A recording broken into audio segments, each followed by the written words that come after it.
All right, we are ready to get week 16 of What Did Prince Do This Week started. We got a lot to talk about today. One week out from the symposium, so much stuff to talk about. We got a lot of guests coming on to talk about the symposium last week. Mad shout outs to everybody who watched on the live stream despite the technical difficulties. We really appreciate you. We got a lot of guests that are joining us, but just the guests who are joining us, we're going to do What Did Prince Do This Week first, and then we'll get started with all the other stuff. So eat some of the virtual green room food. We got wings over there. Yes. Feel like chitlins, so we'll get those over there for you. No, we love virtual chitlins. I grew up in Alabama, so that's fried chitlins are the best, Michael Dean. Have you ever had fried chitlins? No. You got to try them once in your lifetime. They are delicious. I miss them.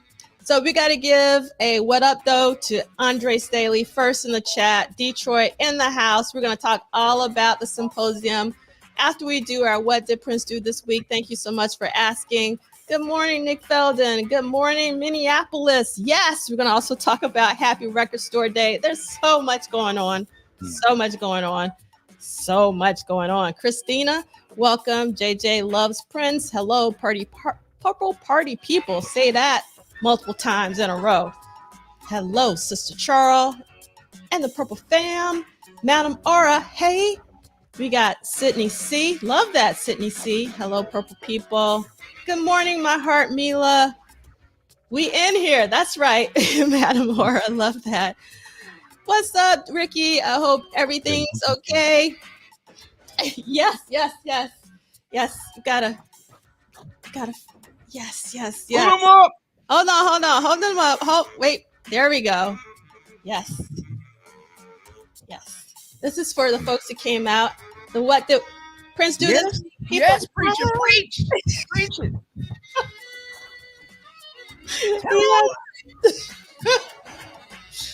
Oh my God. And we got Lee Christian in the house. We got, and who's coming on later with us, all the way from the UK. And then we got Ronald Dagley Jr. from the DMV, MD, Maryland, to be exact. Love that. We had a conversation about that at the symposium, the DMV. Thank you so much. Yeah, do you remember that? Yes. You just reminded me of something I wanted to forget. There's a moment, and we'll go back when we go into remind me the moment where the symposium, you may need to make another symposium about this other person. Ask me that later. Okay. All right. Let me write that down so I don't forget, because you know how that goes. Hit me when we get to 17.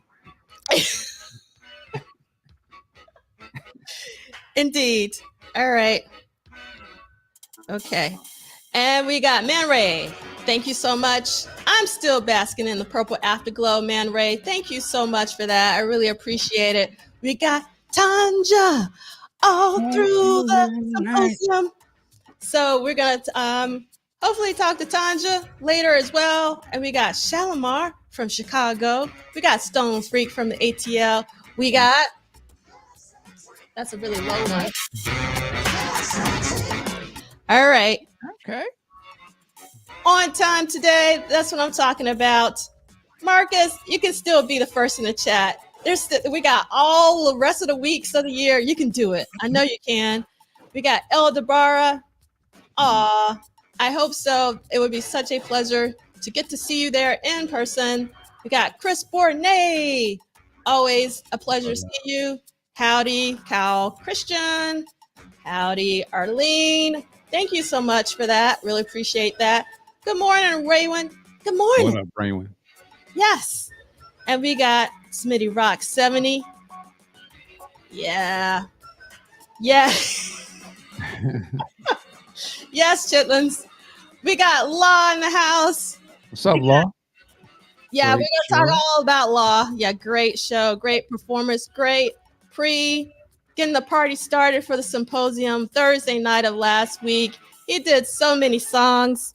In fact, Hold on one second. I'm gonna be right back. Coming with some footage or something? See what we got here. I have never done this in my life, but I stole the set list. Hilarious. Right? Yes, yes. This is the set list from Law's show. My name is Prince. New position, controversy, mutiny. Girls and boys, you got the look. Dreamer, going into Bambi, going in I'm yours. Damn you. Space, when you're a mile, little red Corvette, sexy MF. Kiss, party up the burr. Live for love. She's always in my hair. America, baby, I'm a star. That's what I'm talking about. Amazing, amazing set list. Oh my God. So that's how we got the party started. Thank you so much again, Law. Incredible band.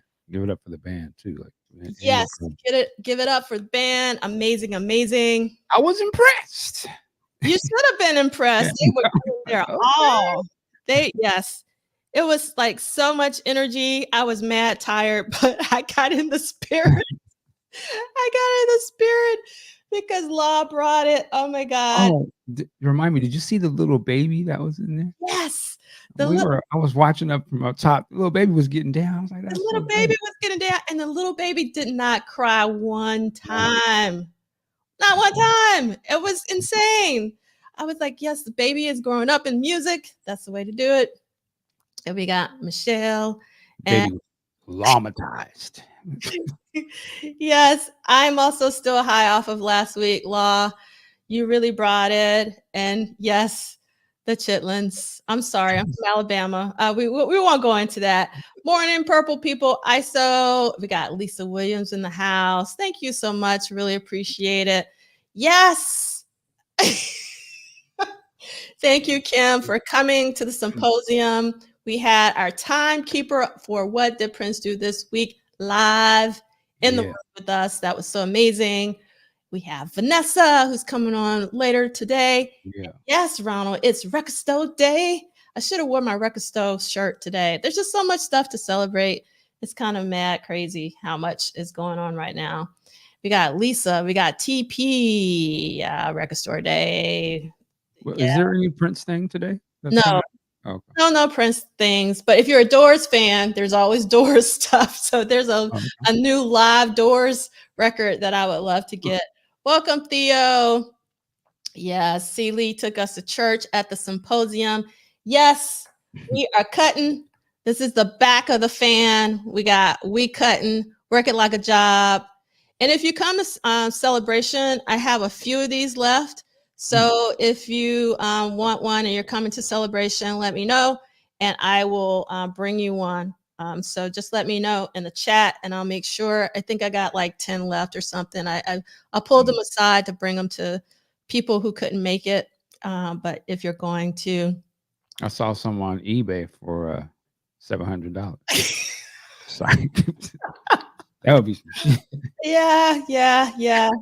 Yes. So I love it. I didn't see this, but I'm sure you saw it. Yep. So what did Prince do this week? Our hashtag we cutting and work it like a job. You should know what we cutting is all about. We had a whole thing. Yes. Baptist Church fan.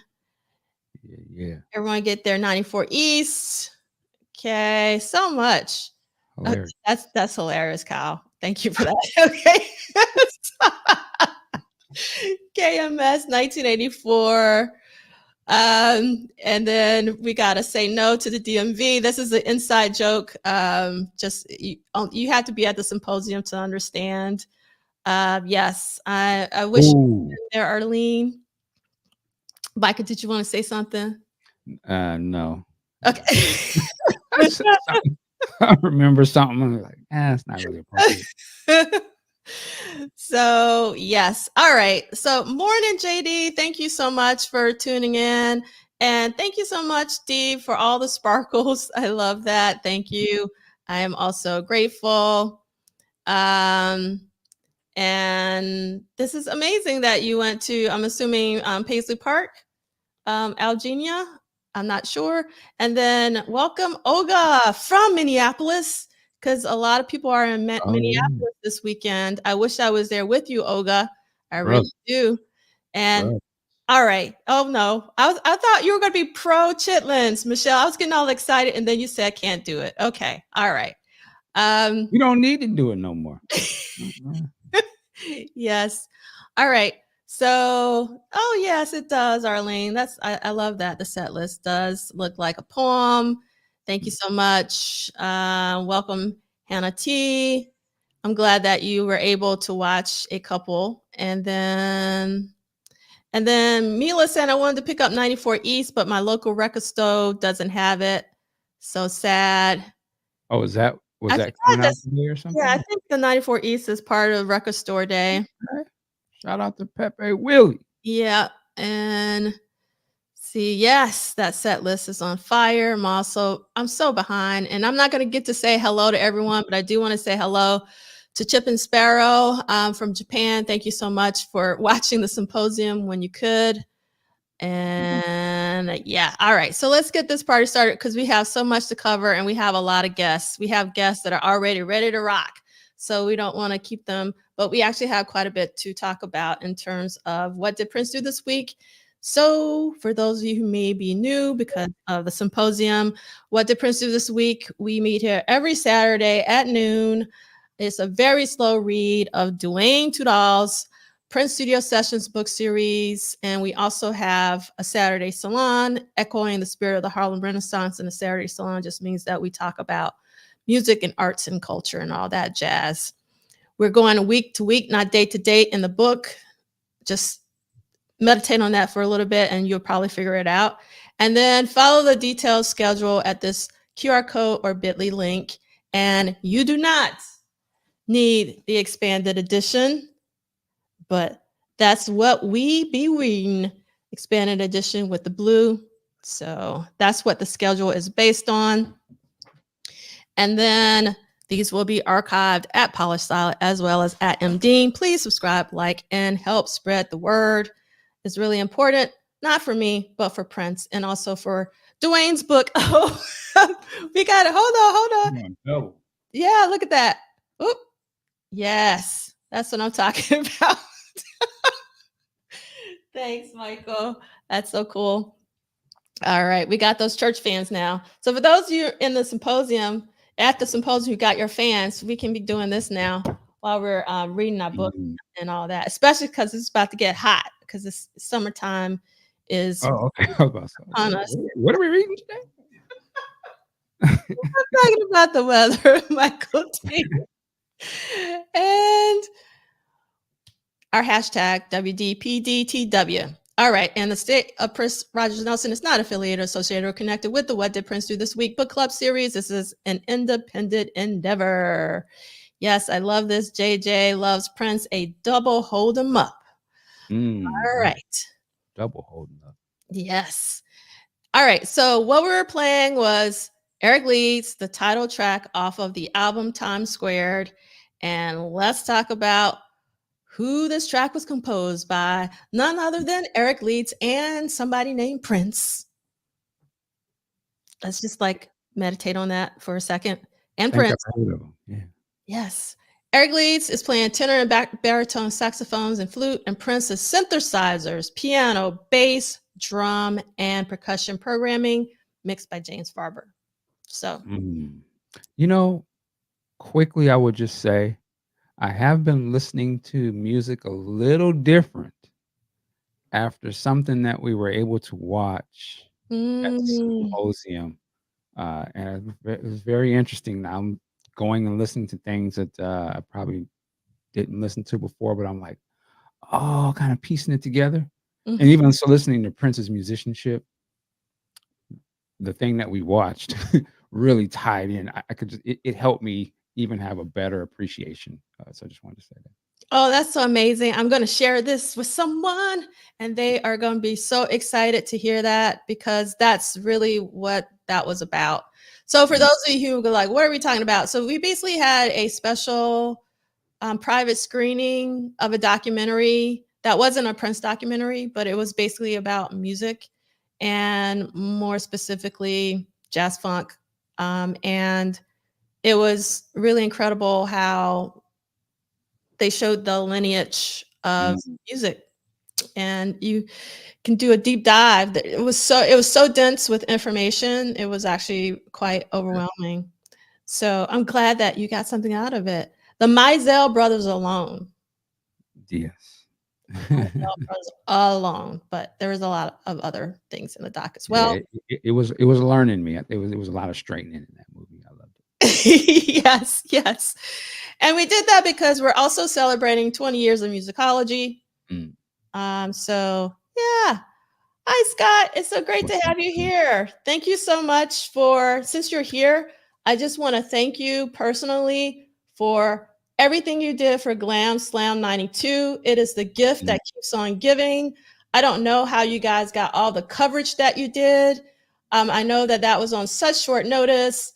And, obviously for me, the highlight was Prince dancing on the bar. And it was just like, I don't know. It's such an amazing document, and it wouldn't exist if it wasn't for you, Scott. So we got to give you all the praise and all the glory because it is such an amazing show. I think it's like Prince at one of his happiest moments. It was just such a joy to watch. So thank you so much. And yes, we got Tammy in the house. I'm still recovering, Tammy. I'm still tired. I'm just faking it till I make it. That's how I roll. So I'm still pretty exhausted, but my mom doesn't like dead people, so I can pretend to be alive even when I'm exhausted.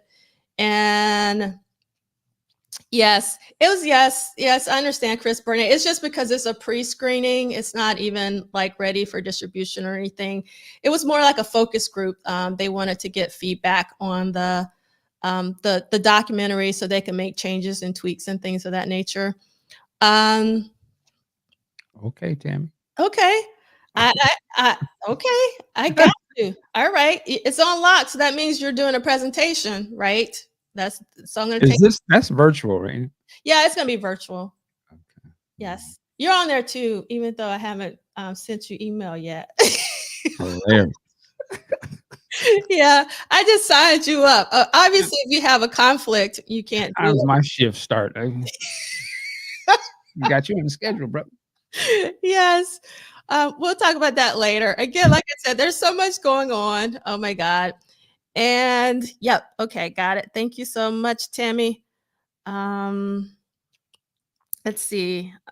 Oh, I'm so sorry to hear that. Yeah, FOMO is really hard, but we're going to get the videos up as soon as I get them from the company that did the live stream. And so they're chopping up. What? Oh my God. I'm really. That's all I need to know. Done. Yeah, done. Awesome. Can't wait to hear this presentation. That's what I'm talking about. Thank you, Tammy. You just made my day. All right. Tammy and Chris Rob. I mean, shout out to Chris, man. Oh my God. Chris, and we're not supposed to be talking about this right now because we're supposed to be talking about what did Prince do this week. We better. Yeah, but Chris did an amazing presentation at the symposium. Don't tell nobody, but it was my favorite presentation this year because it was just so incredible. So I can't wait to share that with you guys if you weren't able to see it on the live stream. Chris broke down like the different parts and Prince's songs that you could kind of hear from other classic songs that were kind of incorporated. And when they play it and then play the original, yeah, only a musician could have did that. And that's the reason why I begged him. I was like, please do a musician's presentation. Like that, because we don't talk about the music enough for me personally. So I really loved Chris Rob's presentation a lot. All right. So let's get into what did Prince do this week? Week 16. This is episode number 67. Again, what we know. Thanks, Anil. And this may or may not be wrong because I did this so fast this week because it's a long story. So I'll double check me if I'm wrong. But there should be, it is wrong because it actually should be, hold on one second. I'm going to do this. It is actually one song. I know that for a fact. So let me change that right now with the quickness. I knew something was going to be wrong. No problem. And why she does that, ladies and gentlemen, we always remind you that if you haven't already, like and subscribe. to the show and share it with your friends and other Prince fans out there, because they too should be here every Saturday morning to enjoy what did Prince do this week. D'Angelo, are you ready to get back into it? Yes, I am. Thank you for that interlude. I loved it, and I loved your interlude voice. All right. So we need to get into the quiet storm portion. Okay, I'm just kidding. So week 16, we had one new song and we had 2 studio visits total. And then the new song was Blue Limousine on Apollonia 6. There was basic tracking and vocals done on Sunday. Then on Tuesday, there was an Apollonia 6 album compilation. And then on Thursday, there were 6 songs on a cassette. All right. And I got to put this up just so Chris Rob opened my ears. It was great. And yes, the radio voice. And I'm glad to hear someone's looking forward to the video replay. Thank you, Olga. And yes, Cassandra, you definitely need to see Chris Rob's presentation. All right. So this is just a little snippet from the Star Tribune that I found. Actually, Yost found. I saw that he had found it, and it's April 15th, 1984. And this is what it says. Michael Jackson's security staff contacted Cavallo, Ruffalo, and Fargnoli, the Los Angeles management firm, about going to see Dez Dickerson's recent concert in Fresno, California. Isn't that amazing that Michael Jackson wanted to go see Dez Dickerson? Yeah. He wanted to see the modern air, I guess. Yeah. Is this before Purple Rain came out, or? Yes, this is before. Okay. So that's actually even yeah, amazing. actually that's even like more amazing. Wow. But it says, but Jackson was discouraged from attending for security reasons, reports Dickerson, the Twin Cities guitarist and band leader. Dickerson said that he received such good response opening for Billy Idol on the West Coast that his band has been asked back to headline shows. In the meantime, Dickerson is looking for a new drummer because Early LaViolette prefers to work locally to be near his wife and new baby. That's pretty personal to be putting in the paper. And then next, the next thing says, Prince and David Byrne of the Talking Heads attended last weekend's Eurythmics show at the Orpheum Theater. Guitarist singer Byrne is in town composing the music for The Knee Plays, a theatrical production that will be produced at Walker Arts Center at the end of April. Meanwhile, Prince has headed to Hollywood to shoot one more scene for Purple Rain. He's also been busy writing and recording music. Erotic City is rumored to have been inspired by George Clinton's performance at First Avenue. He's been so prolific that Prince music will now fill up the entire movie soundtrack LP, and the tracks by the time and Apollonia 6 intended for the soundtrack will now appear on those groups' own records. Can I go back to Mike real quick and Dez? What, man, in another world, we would have had Dez on that Dirty Diana or something. Like Mike would have grabbed him. That would have been amazing. I love that, Michael. Yeah, that would have been Mike great. was on Dez. I like that. Like, that's dope, man. Yeah, Damn. that is dope. Oh, I know. And shout out to Dez. Like in current time, I believe he was going through some medical situations. I know they got like a GoFundMe out. But yeah, salute to Dez. If you up on that, send him some love, man. I didn't know that, so thanks for schooling me. So He's yeah, a pastor. I didn't know he was a pastor, but yeah. he referred to him as Pastor Dez and Okay. him and his church. All right. So we got to find that and put that in the slide deck. So yeah, we definitely want to support Dez for sure. And then I love that Chris Bournet is saying that's cool that there was so much interplay between Prince and his contemporaries like David Byrne and Annie Lennox. And then the last thing, and this only makes sense to the folks at the symposium, put Lionel Richie on your Twin Cities concert calendar for June 22nd. Details on the location and ticket arrangements later. So that was the last bullet from this clipping. Yeah, okay. All right, so let's go to our first reading, and I'm going to start off with this reading, if that's okay with you, Michael Dean. And we're going to read. I'll allow it. We're going to read about Blue Limousine. We're all going to turn to pages 311. And So everybody, hopefully you got your page there. Let me Yeah. do a little fan right quick. Okay. Oh, okay. Yes. You kind of got to rock when you. Yeah. Mm-hmm. The pastor ain't talking about me.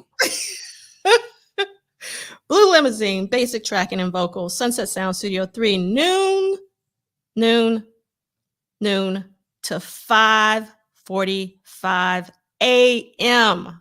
Damn, that's working like a job session right there. That's it. Producer Prince, artist Apollonia 6, engineer Prince, assistant engineer Peggy Mac McCreary. This is a quote from David Z. I think he was very comfortable at Sunset Sound, especially Studio 3, which is kind of its own little fort. It's just got such a vibe. There's a wall behind the engineers. If that wall shook, you knew you had the right bottom. You could feel it shake. That's how we used to tell if the bass was doing what's right. Sympathetic vibration. Wow. Love this quote. That's an amazing quote. Got the house to shake. I would love to hear his music like that. Like, I mean, in the creation process as well. Like, it's just boom, hitting hard. Can't imagine. I can't imagine. And I got to put this up here. Outrageous. Yes. Man, Lionel Richie, like, I guess, yeah, he's in mainstream still, but y'all just don't know. Lionel Yes, Lionel. was the man back then, man. Yeah, it was. Do your Googles, as Michael Dean would say, if you don't know, because you're gonna find out. Hello. Me with the was that the bust? They had the Lionel bust with the chin in the hair. I was like, what? Oh, Yeah. the girl, she was blind. See how man, I used to love that video. Anyway. You stop. Yes. All right. Back to Blue Limousine. Because Prince had cannibalized Take Me With You from the Apollonia 6 album, he needed to fill it with another song. Other tracks for their project, such as A Glamorous Life, 17 Days, and Moral Majority, as well as the songs from the unreleased second Vanity 6 album, had already been taken out of consideration. So Prince had to create something new to fill the missing spot. So because of Take Me With You, we got Blue Limousine, and I am so grateful. The previous evening session had ended at 9:30 p.m., and Prince decided to start recording unusually early. Arriving at noon, he quickly began laying down an LM1 beat, including a countdown that would be edited out when the album was assembled. Guitar, bass, synth, and a guide vocal track to follow. Once again, Prince borrowed from Joni Mitchell, but this time it was a scenario from Car on the Hill from her 1974 album Court and Spark, a song about a woman waiting for her lover to show up for a date. Prince's lyrics were another chance for him to use a car as a metaphor for sex, and he probably hoped to repeat the success he had with that formula on Little Red Corvette. Although the vocals were recorded by Brenda Bennett and it sounds as if it was tailor-made for her voice, she may not have been his first choice. As the session progressed, Prince contacted Apollonia about dropping by the studio to record the lead, but she was not available, so the song went exclusively to Bennett. No disrespect for Apollonia, but I'm so happy that Brenda got the lead on this one. I really do think that Brenda's voice is most appropriate for Blue Limousine.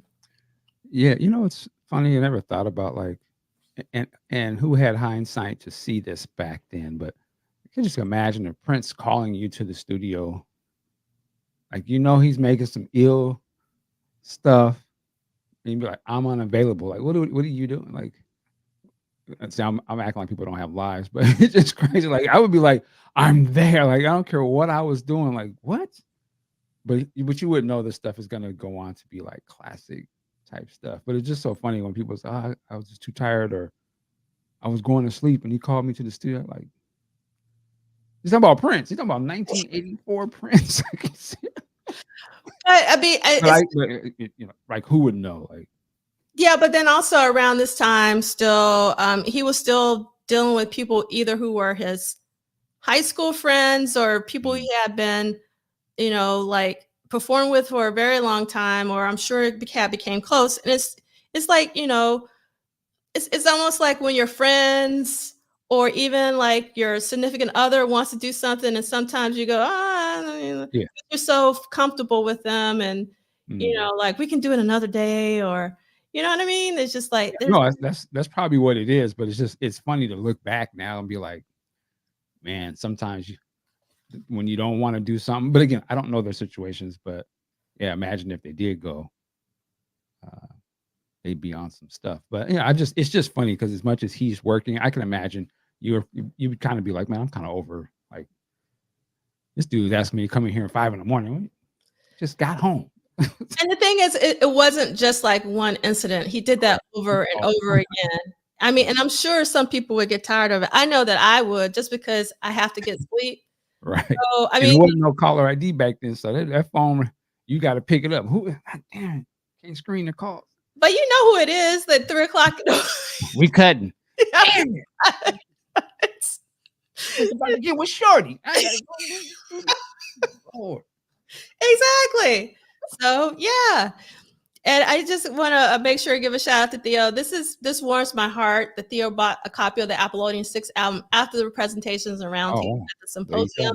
That's what's up, because again, out of the 4 albums, yes, I'm saying it, Apollonia 6 is the one that I listen to the most, because it's true now to this day. So that's the one for me, is the Apollonia 6 record. And let's see. And then Vanessa says, same, didn't pick up the phone. Yeah. And yes, this is also a really important thing to note, that Tina Marie was sick when she recorded her part for Fire. From what I read, and tell me if I'm wrong, I heard that she literally was in the hospital and they actually came and got her out of the hospital so she could sing the part for Fire and Desire, because she says she's singing that song. So like that is dedication. Dedication To the music. And I'm so happy that happened, because that's obviously a classic. Okay. Although let's see, Apollonia wasn't the only person who dealt with situations like this. Jill Jones explains that it happened to her as well. He would get so hurt over when you finally said, no, I'm not doing X, Y, and Z. He almost looked at you like he didn't understand. He didn't have the cognitive skill of understanding another person's boundaries. And instead of confronting you, he'll just cut it short and move on. He's got an immense amount of charm if he puts it on, but he can also be like a Dr. Jekyll and Mr. Hyde if you're on his bad side and if he's gunning for you. Love it. That's Prince. Who's that classic meme where he like turns his hair real quick, like, I'm done. Yeah. I can imagine. You know, one man on strike. What? Jill. Yeah. All right. So Bennett was called. Oh, real quick. I'm sorry. No problem. The other thing I was gonna say too, I guess like I could see Morris and I'm like, yo, Morris, you need to come in the studio. Ah, man. Oh, come on, Brent. Yeah, man. It's gonna be hot. Oh, hot. Play it for me first. Play it over the phone, because if this is a dance to the beat, I ain't gonna be able to make it. Give me something hot, and then I'll come play it first. Okay. You know what? I'm curious. I wonder if Prince did that to Morris. Like, I know he did it to Eric, because one of my favorite stories, when Eric had just left like Paisley Park, went home, was in the bed, literally got in the bed, and then he called him right back out. Right. I just have a strange feeling that Prince wouldn't do that to Morris, because I think he would know that Morris wasn't going to be having that. And then again, I could see him doing it. Morris get there. Oh, you got something hot. Okay, yeah, you got something hot for you. Ready?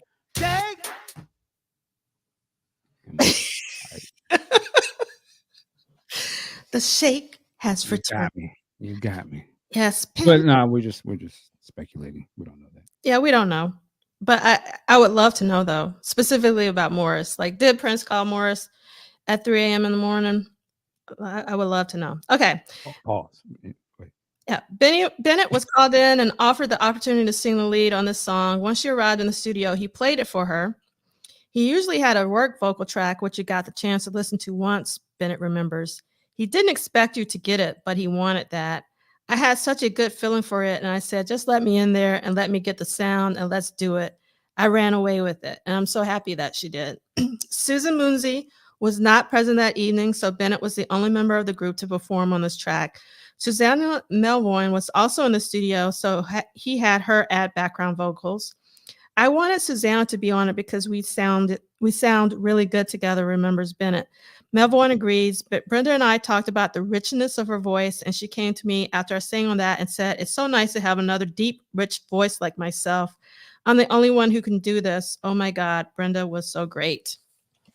According to Bennett, there was a lot of ad-libbing during the middle part of the song. He told me what he wanted Susanna to do, and I did my best Susan impression. Their vocals were tracked multiple times and mixed to give a deeper band feel to the song.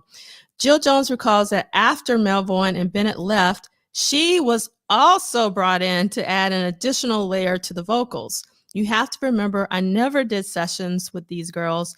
It was always after they weren't there or when he was working on it. So for some reason, there was obviously a dynamic. I'm not so sure that the girls always knew what was actually going to happen on their project.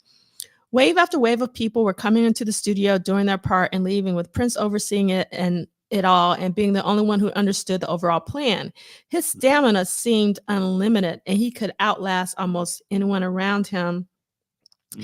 And then I'm going to skip that so you can have more. The next 3 paragraphs. The session was finished at about 3 a.m. McCreary and Prince spent the next 2 hours and 45 minutes creating a rough mix. At 5:45 a.m. on April 16th, Prince seemed content and left. It would be his last recording session, as opposed to mixing, editing, etc., at Sunset Sound until October, when he would record Condition of the Heart. It's one of my favorites. So I had to do the drama. Sheila E. was credited with writing the music for the song, but that has never been confirmed. The song contains many similarities with Toy Box, which was recorded 9 months later in January 1985 and placed on Sheila's Romance 1600 album. The track was also credited to Sheila. Status, Blue Limousine, 6 minutes and 19 seconds, was released on the Apollonia 6 album on October 1st, 1984. And as an edited single, 3 minutes and 22 seconds. It did not enter the Billboard charts, which is painful to read because it should have, and was their final release. In 1986, the SOS Band released a song called Borrowed Love, written by former Time members Jimmy Jam and Terry Lewis, that sounds similar to Blue Limousine, including the singer mentioning the time of day, just like in Blue Limousine. Yes, and just won't read it, but the paragraphs that we skipped do sort of address, like, what did the other band members and people feel about being called to the studio at late hours like that, which is kind of interesting. But yeah. Yes, and I love this. Leave my shake alone. And then Law is saying Susanna doesn't get mentioned enough, in my humble opinion. And so I love Susanna's voice. I think it's obviously amazing on The Family, which is one of the albums that we're going to discuss for next year's symposium, which I've decided we're going to call Pop Life 40, because not many people are on with, I wanted to call it possibly Tambourine 40, but they were like, no, let's do Pop Life 40. So I think we'll go with Pop Life 40. Unless someone can twist my arm and get me to go back to Tambourine, because that's one of my favorite songs off of Around the World in a Day. And again, Brenda doesn't get enough credit. Apollonia 6 album doesn't get enough credit. Blue Limousine is an amazing song. I put it in our accompanying playlist, which is on my YouTube channel. If you scroll all the way down to the bottom, you'll have accompanying playlist to all of our What Did Prince Do This Week episodes, and Blue Limousine is at the top of the list. And in fact, it is in the little mini movie, the Apollonia 6 mini movie. And one of the parts of the mini movie that I love is when Brenda is walking over the time. It's like 7 minutes and 6 seconds or something like that on the floor. So I don't know. I just love that detail that they had in the mini movie. And if I could, wave my magic wand, I really wish we had a 4K version of the Apollonia 6 mini movie. I know that will never happen, but I'm putting it out in the universe. Never know. Yeah, you never know. I'm putting it out in the universe, because that would be amazing for a Vanity 6, Apollonia 6 Super Deluxe with Princess versions and the mini movie and Mm. all the videos in 4K. I'm just putting that out there to the universe. Yes. Okay. So you know, I don't know if we ever said, but I love like you ride hard for Apollonia 6 or Vanity 6. And to me, it's one of the ones I never really listened to. But after the symposium and just talking about it enough, I'm like, maybe I really need to go back and give it You like a do. very thorough chance and listen, and Yes. because I've liked some of the songs on it, but of all of the material that came out, it was always the one that I didn't play. So it's so cool, even as a longtime Prince head, there's still opportunities to hey, you know what? Let me go back. Maybe I didn't give that one. I'm not feeling that one right. So that's just dope. I Still. think again, I am not lying, Michael Dean. I actually, not even for anniversary years, I actually pull out Apollonia 6. It's probably in my top 10 of like all the Protege records. Really Maybe top 5, to be honest. I pull it out a lot. I pull it out more than I pull out the family. interesting. Well, Yeah, I can say I love it. And the thing the is, world don't move. and also Apollonia doesn't get enough credit for her vocal performances, even though I prefer Brenda. Mm. And I love Susan's songs just because how quirky they are. But like, obviously, if we take away the lyrics of Happy Birthday, Mr. Christian, because the lyrics of the Happy Birthday, I think she does an amazing job with what she has on Happy Birthday, Mr. Christian, right? And if I wish actually there was an instrumental version of the album, because the music itself is banging. What? We got Zach in the house? Oh, so let's see. I just randomly stumbled on some Madhouse videos on YouTube. I never seen so much stuff out there still under the radar. That's what I'm talking about. For Zach to say that, wow. Yeah. And then Somebody's gonna ride hard same way like you're doing this at some point for the Carmen Electra album. What? Okay, Michael, you just killed my buzz. All Oh right. I mean, I'm just saying, like, this still the Prince record, something, something I'm not really listening to, and I'm sure somebody's like, yo, take away the bars. The music. Okay. Or even what's my man? TC Ellis. Like that's another one I really listen to, but I'm sure somebody Bambi. Like, well, that's the cut. Yeah, yeah. And so I love I just want to point out Mila. So yes, we're doing Dwayne's second book. If hopefully Michael Dean will still be down. Oh, absolutely. And I think, and this is Mila saying, I think Susanna's involvement is spoken a bit more in that one, I'm sure. And so, yes, Tanja. Hey. Did I do that? Yes, you did. All right. We're all giving glory and praise to Apollonia 6. And okay. All right. So, Michael, let's get you to reading page 314. So, if everyone can turn to 314.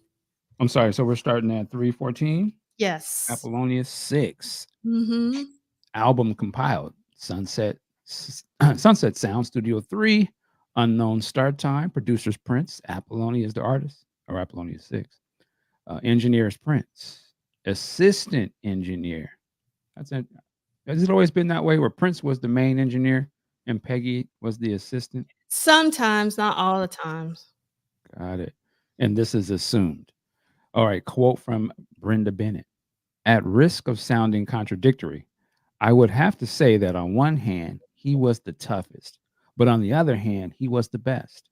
Musically, I have never worked with anyone like him, and I don't believe I ever will again. I am grateful, proud, and blessed to have had the opportunity to work with him. Wow. Wow. I'm curious when she said this. I'll look that up while you're reading. All right. The Apollonia 6 album was assembled with Blue Limousine replacing Take Me With You. The compilation was sent off to make a reference LP. The track listing was, all right, side 1, Sex Shooter, 6 minutes 46 seconds. Blue Limousine, 6:23. Manic Monday, 2:53. Side 2, flip over the record. A Million Miles, I Love You. 540, excuse me, 550. Ooh, She Wow. Ooh, Ooh, she She chihuahua. Wow. I just, I'm the ooh, one that you ooh. I'm the one that you ooh. I'm the one that you. Yeah. ooh. Okay. I love Four, that song, Michael Dean. 4 minutes and 13 seconds.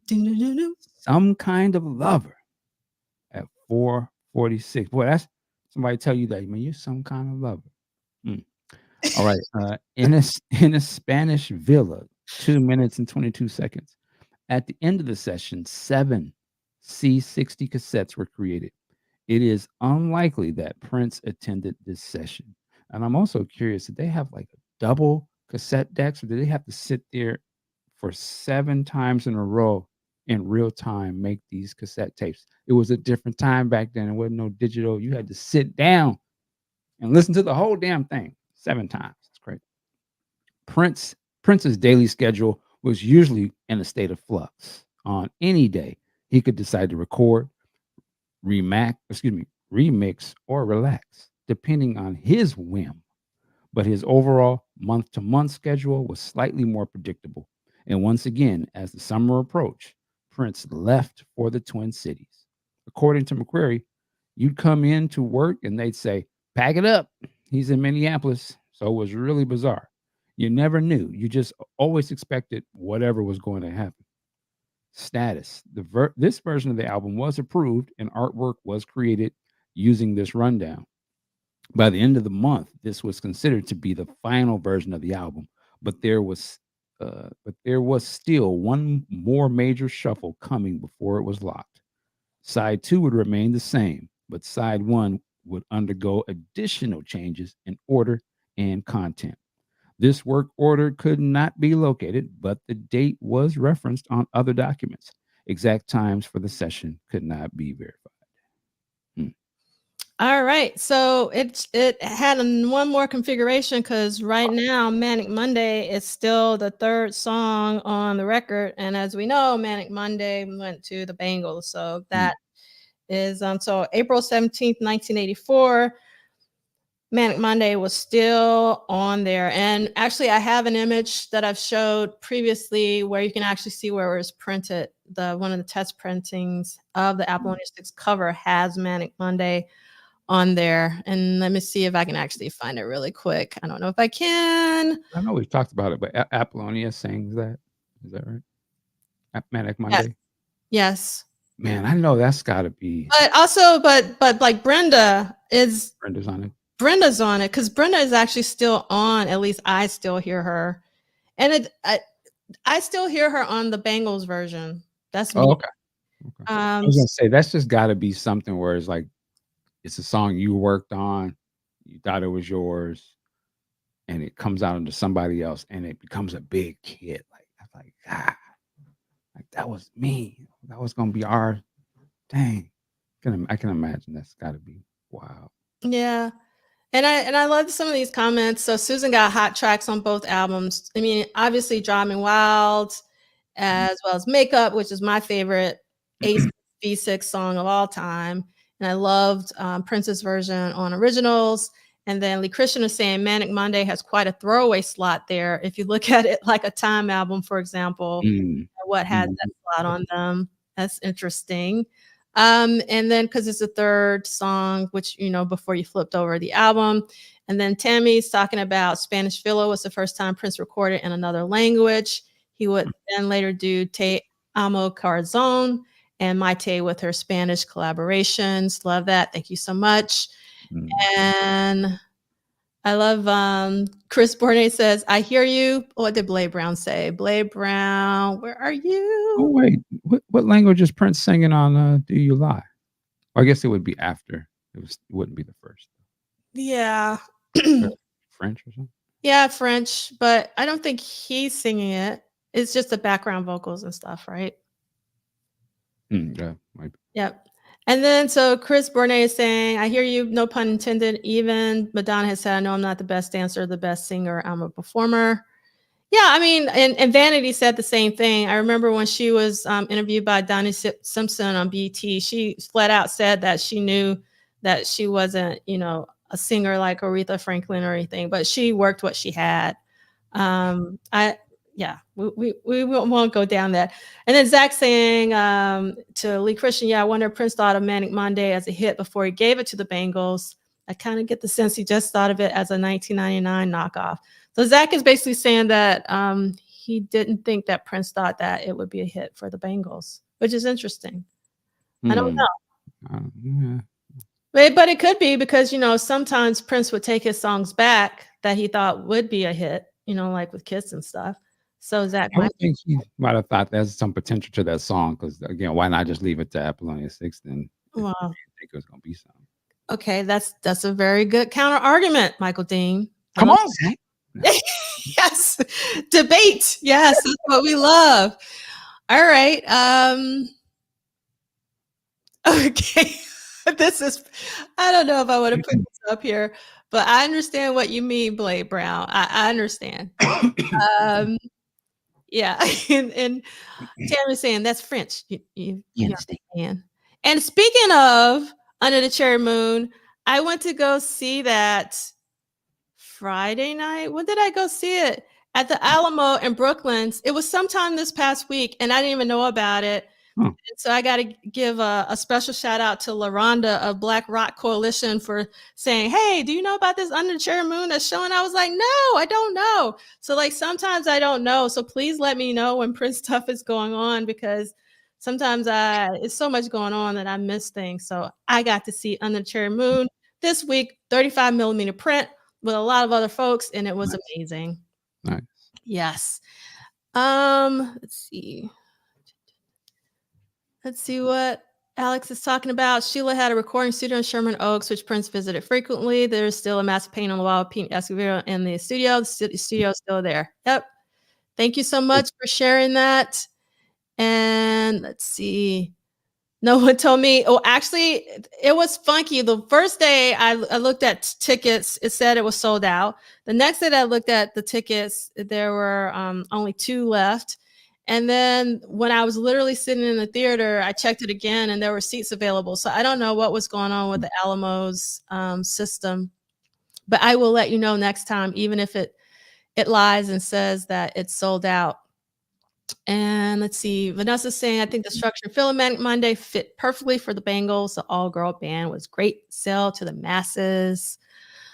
Okay. TP did. Oh, let's see. There's an interview that Apollonia did where she said that she introduced Prince to the Bengals and Susanna Hoff, their music video. When he saw Susanna, he wanted to do a song for her, meaning Susanna Hoff. Mm-hmm. Right? And then I believe it. Yeah. Oh, I had this That's what Prince said in his mind when he saw her. So Love Sexy 71 is saying, just for the record, I love 2 tracks off that Carmen Electra album, Just a Little Lovin' and All That in 1993. And those are the only tracks I listened to. So we got some Carmen Electra album. It's coming. I give it a couple years. We're gonna be riding for that album. Prince was early with female rap. You guys don't know. Yes. Okay. And Tammy is hosting their second Under the Cherry Moon excursion trip in July. I really wish that I could go with you. Tammy, I got to go one year, but Celebration has taken all my money this year. So that's where my discretionary funds are going. And that sounds like a nice trip. I'll meet you at the grotto. I'm just going to do the grotto part. Okay, Tammy? Yes. Thanks for understanding, but I got to make it with you guys. The pictures last year, you guys look like you were having so much fun. And I was like, man, I wish I would have made different choices when I was younger. So I would be making money so that I could actually afford to go wherever I wanted to go. Lord, don't let time machines be real, because D'Angelo would be the first one to use it to go back and I want to just set this up so I'm gonna have all the Prince stuff. Yes, I would go to every single Prince. Mess up the whole Prince timeline for the rest of us. She go to Paisley Park, knock on the door, or some start reading off the lyrics to Love Sexy before it came out and blow his mind. Oh Lord. Then she'd come back to reality. Everything's fine. I would so do it. I would so do it. Okay, we're gonna take a little break, and I know I shouldn't say this, but I gotta say it. So there's this high school movie I saw. It was literally when I was in high school. When you came back from home, they had movies on back then for high school students. And one of these movies, I wish I could remember the name of it, was this guy or girl. I think it was the guy. Yeah, the guy, when he put his feet in his grandfather's shoes, he time traveled back to when his grandfather was a teenager, and he had to date his own grandmother, and he didn't want to do it because That sounds vaguely familiar. it was like some high school movie, like literally like an afternoon movie for high school folks. But it was brilliant. And I think about that often. Like, what if you could go back in like in my case, like my grandmother's shoes or Billie Holiday's shoes to see what she had to go through. It's just, I would love to be able to do that. That would be interesting. Yeah. I thought of those types of things. Like, what if I could go back and Pop, don't go. Stay in the hotel room. Yeah, stay in the hotel. Yeah. But anyway, we're going down. Yeah, Man, we got some superstars just popping up. Yeah, we got popping up, and technically we're supposed to be done in 4 minutes. Okay, so let's get to reading page 315, Thursday, April 19th, 1984.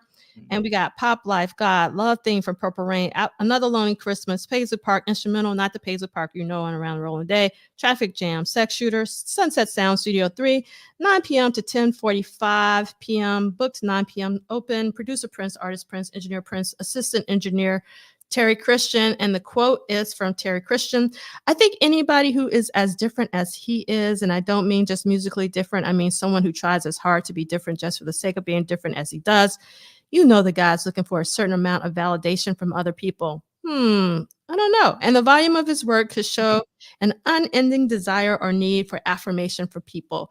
Again, it could simply be because he is just so prolific, it's hard to know. I mean, it goes without saying, I think it's both those things. I think the guy's extremely prolific, and then people can look at that as a constant need to be validated. And I think both are probably true. I don't want to psychoanalyze Prince, so I'm not going to respond to that. And something to think about. Yeah. This short session consisted only of transferring 6 songs to cassettes with engineer Terry Christian. This collection was similar to the compilation from March 19th, except Sex Shooter was added to the mix. Although the likely purpose for this was to audition B-sides, the inclusion of the Apollonia 6 song makes it more likely that it was just a tape for listening and possibly for use in the film, which was still in post-production at this point. It is unlikely that Prince considered this tape for any protege project or for any future personal album. Prince probably wasn't in attendance at this session, so any edits or changes were likely done with instructions from Prince over the phone. So again, Pop Life, God, Love Theme from Purple Rain, Another Lonely Christmas, Paisley Park, Instrumental, Traffic Jam, and Sex Shooter. Prince over the phone directing that. Cool.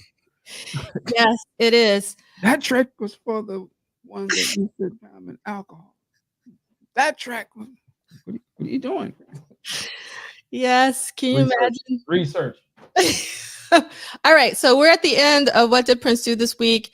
We had one new song this week, so we have 28 songs so far in 1984, and we had 64 studio visits, only one studio visit, so I had to change that from before, but I know this number is correct because I changed it while Michael Dean was talking. And the new song that we have for this week is Blue Limousine on Apollonia 6. And before we bring up our guests, I want to take a very short music break. I want to just say rest in power and music to the late, great, amazing Rico Wade of Organized Noise / Dudgeon Family. And if you don't know who Rico Wade is, you definitely need to do your Googles. And I hope that you'll put on an album of Outkast or Goody Mob.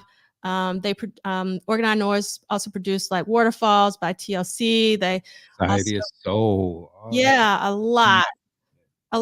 And actually in our accompanying playlist, I'm so happy that Questlove Supreme actually did 2 episodes with the Dungeon Family a year ago. I think it was a year ago or maybe a year and a half ago. So if you want to get an entire overview of what Rico did, that is something you want to watch because it's actually video, which is really amazing. So Wasn't there a documentary about them? Yes, it was also, I think there was a documentary as well. So definitely do your Googles and find out more about Rico Wade. He and his fellow musicians, Sleepy Brown being one of them, really changed the course of music. Obviously, everyone should know who Outkast and Goody Mob are, but if you don't, you definitely need to do your Googles. And yeah, so we lost him so we just want to give thanks to all the music that we still have. Also, I didn't realize until Michael Gonzalez told me that we're also celebrating 100 years of Henry Mancini. We also celebrated 100 years of Sarah Vaughan earlier this year. And I have links to two of my favorite records. One is Sarah Vaughan Sings the Mancini Songbook, and the other one is Symphonic Soul. There's also like a Henry Mancini box set. There are multiple, but there's one I have in particular. So if you click on these songs, it'll go to my favorite song. One sung with one with Sarah Vaughan vocals and one without Sarah Vaughan vocals, recorded in the 70s. So it has like a, like the 70s vibe to it. And those are also included in the accompanying playlists on YouTube. You can scroll all the way down on my YouTube page to get to this week's accompanying playlist. You can see them there. Then there's something called Record Store Day, which is today. Yay! So if you want to support your local record store, if you haven't done so today, I definitely want to get that Doors set because I'm a huge. The thing about the Doors, I will say that the Doors treat their fans very well. It's almost every single and pockets. There's always a Doors release. It's kind of insane. They just keep coming and coming and coming. And I hope that the Prince estate does the same with Prince.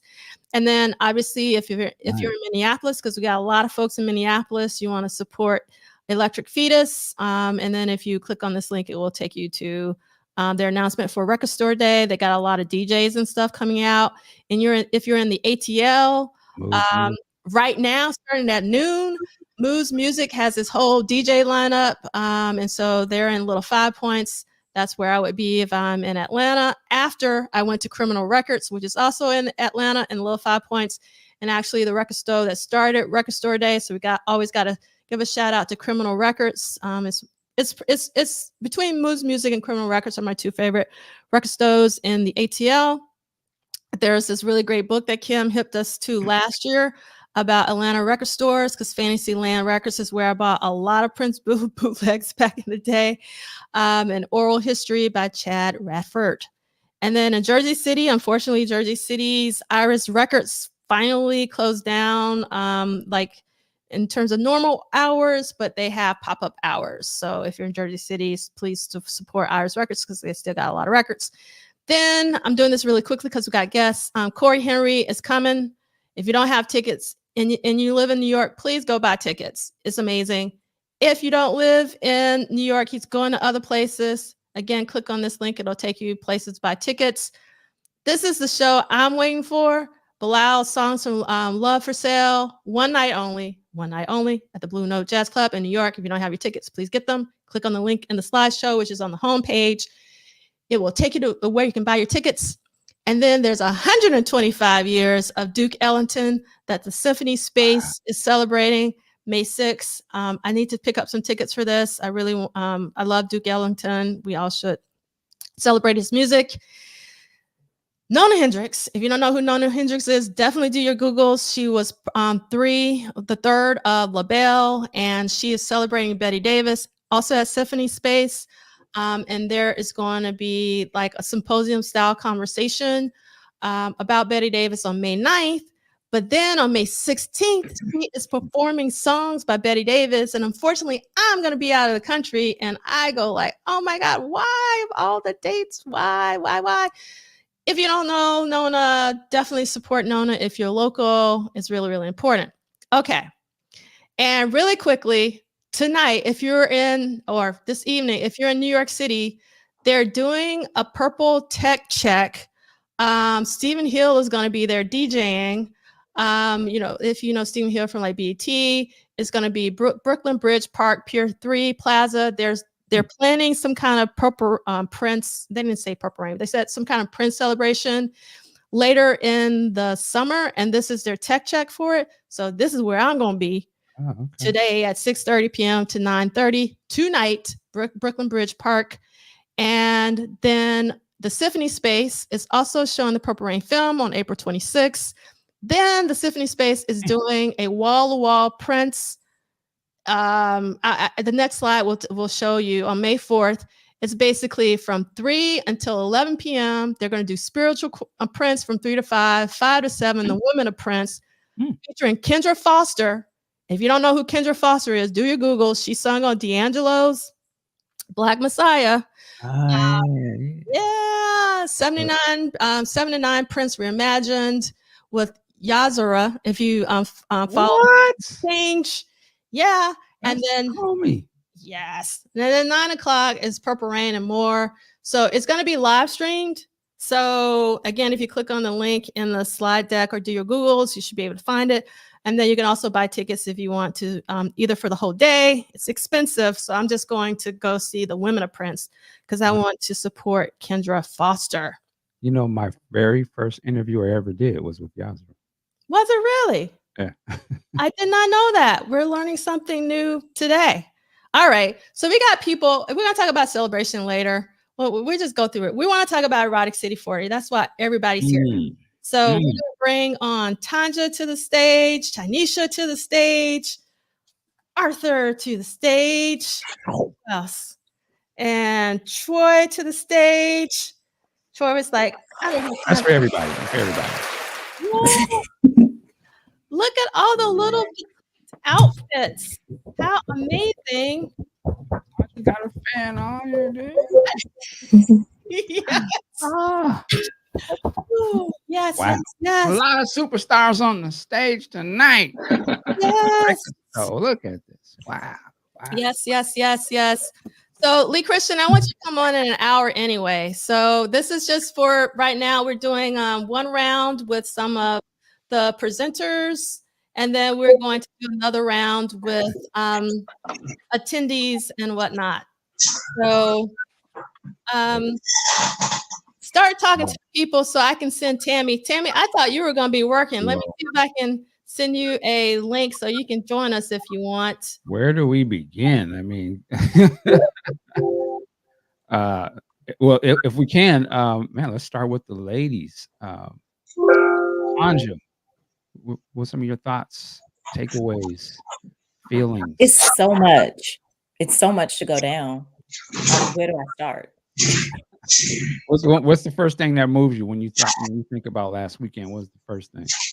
I mean, the first thing I think about is Von Terry. Like, that was an amazing moment just to meet him, just to have a discussion with him about his process, to see some of the pieces that he did, to see the fabrication up front, and to also know that Vanity wore Prince's clothes. Because that definitely was his outfit, right? Yes, that was his outfit. So that's actually something that I'm still trying to figure out. Let me see if I can pull that up while you're talking about it. I want to know, why is Vanity wearing a parade outfit, the gold one, for anyone who knows. And I thought maybe he might have some insight, but he didn't. But if anybody has any insight, I want to know. So give me a second. It goes without saying. I mean, they must obviously still, have deal with each other or friendly, or, they're still kicking it at some level where he can be able to say, hey, you want to wear that? And knowing that when you wear that, what that's going to mean when people see you with my attire on. Exactly. But just to see that outfit on her, and I was like, there's no way. It wasn't a doubt in my mind that was his outfit. No doubt. Tanja, was that the first time you had seen that?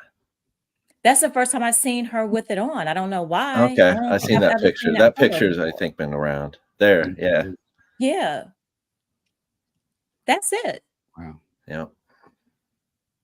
That was if she was on the album cover or the 12-inch or something. You're like, what? Draws.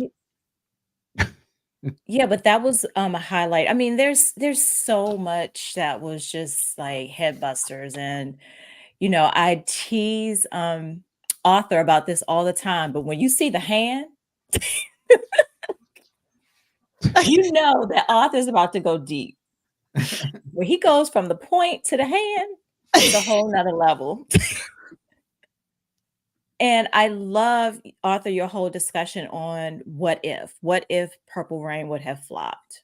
How would his music have been presented after that? I think that was a very deep, I'm still thinking about that because it would affect everything post 1999 on how we would have gotten it and what we would have actually gotten. So yeah, that was another head buster.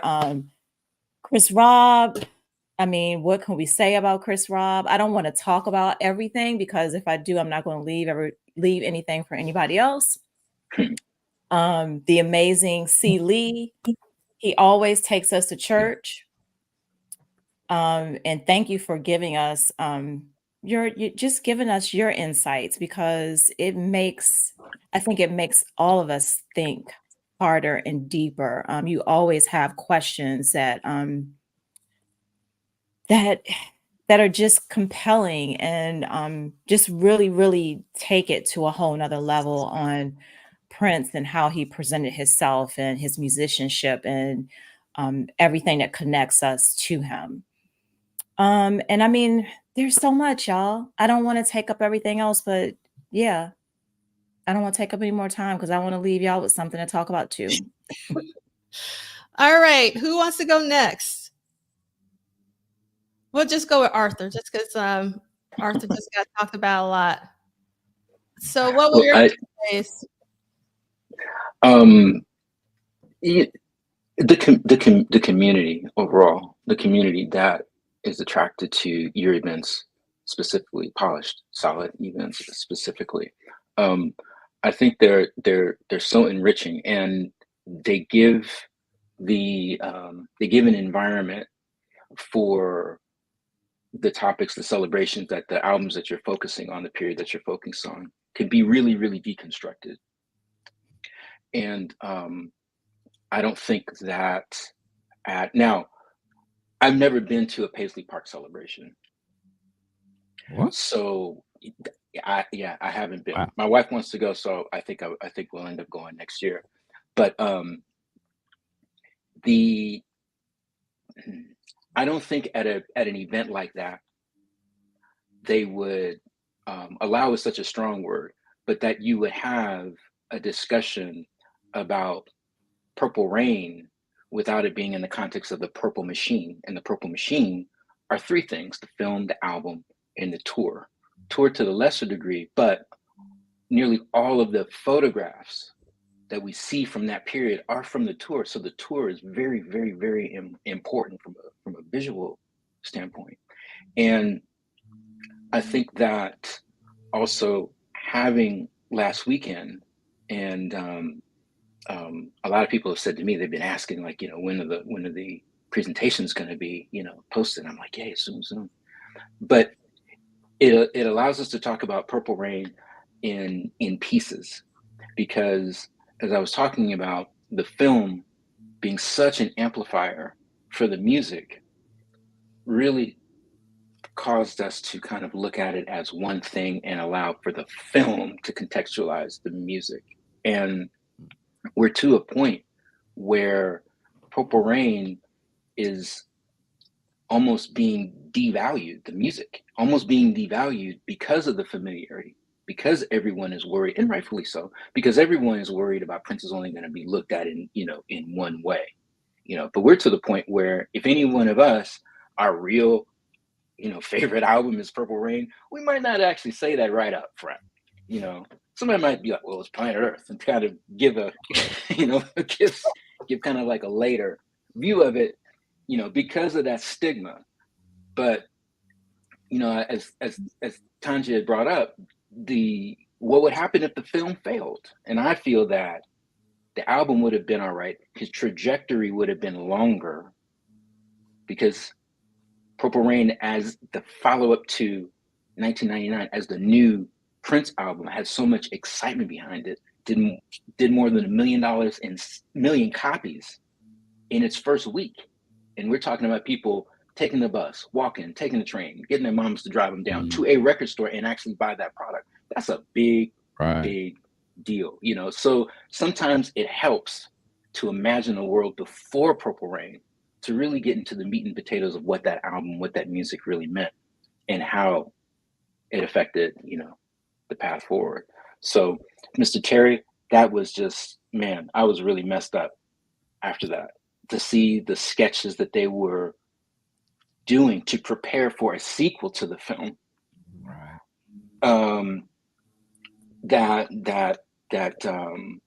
Lewis and Vaughn, the team that designed all of this costuming, early through 1999, going into Under the Cherry Moon, and maybe even a little bit beyond that, because their designs referenced later outfits, to know that they got their start working like run and gun style on a big Earth, Wind and Fire tour. It you know, and you don't immediately line up the two dynamics, Earth, Wind and Fire and Prince, because, you know, to us they're kind of like a, you know, a separate thing. But then when you see and you hear him talk about what they did and how they did it, you see that there's this thread, and that there was a great intention to make Prince a rock star at a certain point, to kind of just take him over the top and you know, and lock him into his full potential, you know, as an artist. So like Cecily says, you know, I'll shut up, but the imagination of some of the topics that were brought up, Zach Hoskins, nobody wants to talk about Apollonia 6, like that was the title of his presentation, you know, to be able to put Shine on Sheila E. The projects that get lost in the bubble, in the massiveness of Purple Rain. It's just great to be a part of D'Angelo's events. So speaking of Zach, I just sent you a Twitter DM if you want to join us. All right, so let's put Shanisha. Talk to us, Shanisha, not just about the symposium, but also about the unofficial after party. We want to hear all about that. Thank you so much. I first want to elevate what Zach had said in the chat, Zachary, that Symposium is my celebration. I too have never been to the Paisley Park celebrations previously, like in the 90s, just because of circumstance, but also like now today, just because the programming it's not for me. I'm not a fan of the direction the celebration has taken, although I do appreciate the community. But going to Symposium has always been for me my way of like getting into the Prince community. I grew up as a Prince fan in a very like siloed, isolated kind of experience. And I don't know if a lot of people remember this because we cultivated such a strong community, but like I didn't have a bunch of Prince fans. Like I had people who liked Prince, but I didn't know anybody who was on the level that I was on. So like to be able to have this conversation is absolutely a byproduct of having gone to Symposia, of like being part of the Prince community. Tammy was in the chat talking about DJ Spinner's party tonight. Like that, those annual celebrations for me are celebrations. So I'm absolutely grateful to D'Angelo Polish Solid for like elevating this and making space for us to both like give life to something that might not carry forward if we weren't carrying the torch in this kind of way, of like re-examining, like in Arthur's re-examination of it and thinking about why we are grateful, because this is not a guarantee. That there's no reason really that 40 years later that we should be having this conversation. And it's simply because we have this platform to do this. So I'm really grateful for that. But the after party, man, listen, I love Prince fam. Let me tell you, Sunday night, people came out. They got a little tipsy. We played some dope jams. DJ Monday Blue dropped some like mysterious mixes that I'd never heard before. Specifically, like there was an Aaliyah meets Beautiful Ones mix that came through. Whoa. And the fire that came out that night Just absolutely phenomenal. It was so lovely to cap off the weekend. Not just talking about Prince, but actually like why are we even in love with it? Like to experience the music and just like be immersed in it and like, oh yeah, this is why we do it, because it's just the vibes are to be in the universe. And then also big shouts to Troy, who was so gracious and gave us a 20-minute cut of his Le Petit Prince that we had blasted on the walls for the course of the night. It was just such an honor to be like fully like enveloped and hugged by the world of Prince. So thanks everybody for coming through and making it the special night that it was. Nice. Thank you so much, Shanisha. And I've told you this, but I want to tell you again, I really wanted to come to the unofficial after party, but I was exhausted. And everybody was like, but we're going to work tomorrow too. But I was like, no, you don't understand. I am exhausted because I really wanted to go. But I just wanted to thank you for actually, you guys didn't have to do that you aligned it to have something for folks to do after the symposium was so thoughtful. And I was like, oh my God, the community is helping me because they know that I can't do everything. Someone heard my prayer. You know, the girl needs some help sometimes, right? And so that's why I was so grateful, and also grateful to Law as well for doing the performance beforehand. Was an amazing way to just start the symposium weekend. And then also Robin could not join us today because they're under the weather, but I just want to give a shout out to Robin for their first vocal performance and their burlesque show. And actually, Mr. Terry went to Robin's burlesque show. Nice, which I thought was amazing, as well as Miles Marshall Lewis and Dr. Mari. So Robin did have a very small symposium audience, but we're grateful that some people did that instead. But there were options, and then obviously there was also Mono Neon that just happened to line up. The stars aligned, and he was available. Celie, what say you about the symposium? So that very insightful panel on common electro. Oh, I'm sorry, my bad.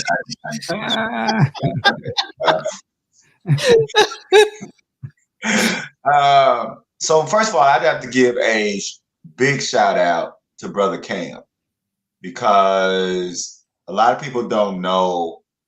Well, we know the work that Prof Duff does, and you need somebody that's got your back 24/7. And when I say got your back, not just as a good man, but as helping to do things and move things and take care of things, and it's really important. I shared something with Prop Duff that I saw them do last year that just really kind of touched my heart about love and how love works and knowing your partner. So I just have to give a shout out to Brother Cam, because he was there for a lot more than what folks see. Secondly, like everybody else, I found my long lost uncle at the Purple Picnic. So Mr. Terry, that's my new play uncle. I was on the newsletter. I apologize. I was trying to make a funny joke about all old school players being from Detroit, and either you were born in Detroit or made your way there, and I left out Mr. Terry's actual that he was born in Rocky Island and grew up in Gary. So I made that correction, and I appreciate Prop Dust catching that. But like everybody else, that's my new play uncle. So and to something what Chris Berner said, that no, I'm not. I'm. Oh man. These onions I'm cutting. These onions. It'll come back to you. No. It's. I haven't forgotten. I'm really getting emotional. I had always heard the name Lewis and Vaughn. I didn't know they were Black. And to know that at the height of Prince's career, his style was driven by 3 Black men. Lewis, Vaughn, and Earl Jones. I knew Earl Jones was Black, but I didn't know And that just that touched and moved me in a way that, when you're a Black person and you growing up, particularly in Mississippi, in some of the most heinous racism that exists, but you also come from where the blues come from, and you come from where so many Black writers come from, and these things are what Black people can and can't be. And it's not just in Mississippi. I know. I mean, all Black people everywhere have to, but and what Prince is defying about what a Black man should be and what music he should play and how he should look, and what all these things mean, and him just saying no, I have many slices in my pie chart, and to see that it was 3 Black men, boldly taking that trip with him, that is something that, Prof. Duff, that's a gift you gave to me that I can't. That's gonna blossom with me forever. And then I'll end on 2 other things. I appreciate you being the Magic Johnson that you are. I mean, I know I use a lot of sports analogies, but if you know anything about Magic Johnson was like, if you open, you're gonna get the ball. And what makes the Symposium great is that Prof. Duff is not inviting people that agree with her or people that mark her. She's inviting some of the best minds in scholarship there, period. End of story. I mean, it is. So when we are able then to have those moments, it's because she has curated just the best minds, the best thinkers. And then finally, for me, to be on a panel with Kara Cooper and Mark Anthony Neal, 2 people that I read in my teens. Kara Cooper's writing, along with Amir Barak and others, but her writing is what said I could write my book on Prince. I mean, that's you have to understand that you're bridging those generations, right? And so Miss India then becomes the other end of bridging those generations. So to have Kara Cooper and Miss India, one of the women who lit the fire for me to say, yeah, I can do this. And now another young sister who is blazing that torch just as brightly, right? That's what makes it, that's what makes it. So for me to be on a panel with them, all of that. And then just so many people that I love. Like, I'm looking on the screen at the people that I love. I mean, people that, and I would say, the final thing I would say that I'm glad you mentioned Rico Wade, because I think we got that information when we was at the Symposium. And I'm not, I know Outkast, I'm not a big hip hop head, but I was amazed by how touched I was. And so I'll say to everybody in the chat and everybody who's going to watch this,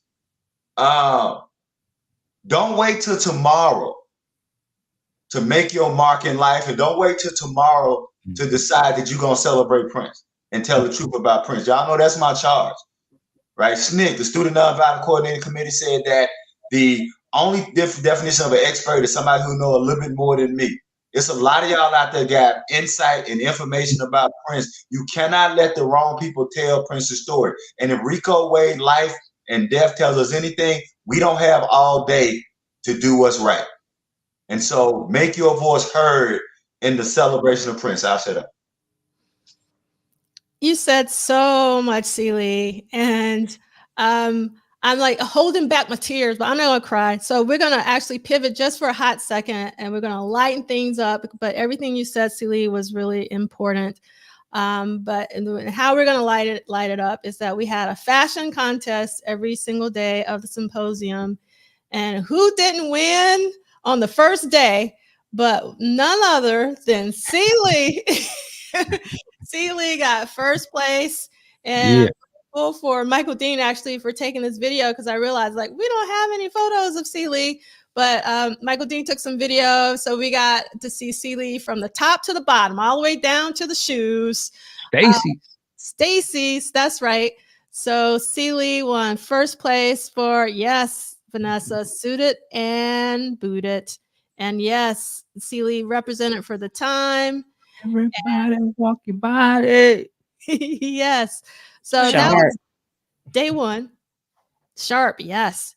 Day 2, the first place for Saturday was the lovely Robin Shumays, was a custom-made bustier that they made from a Purple Rain t-shirt themselves.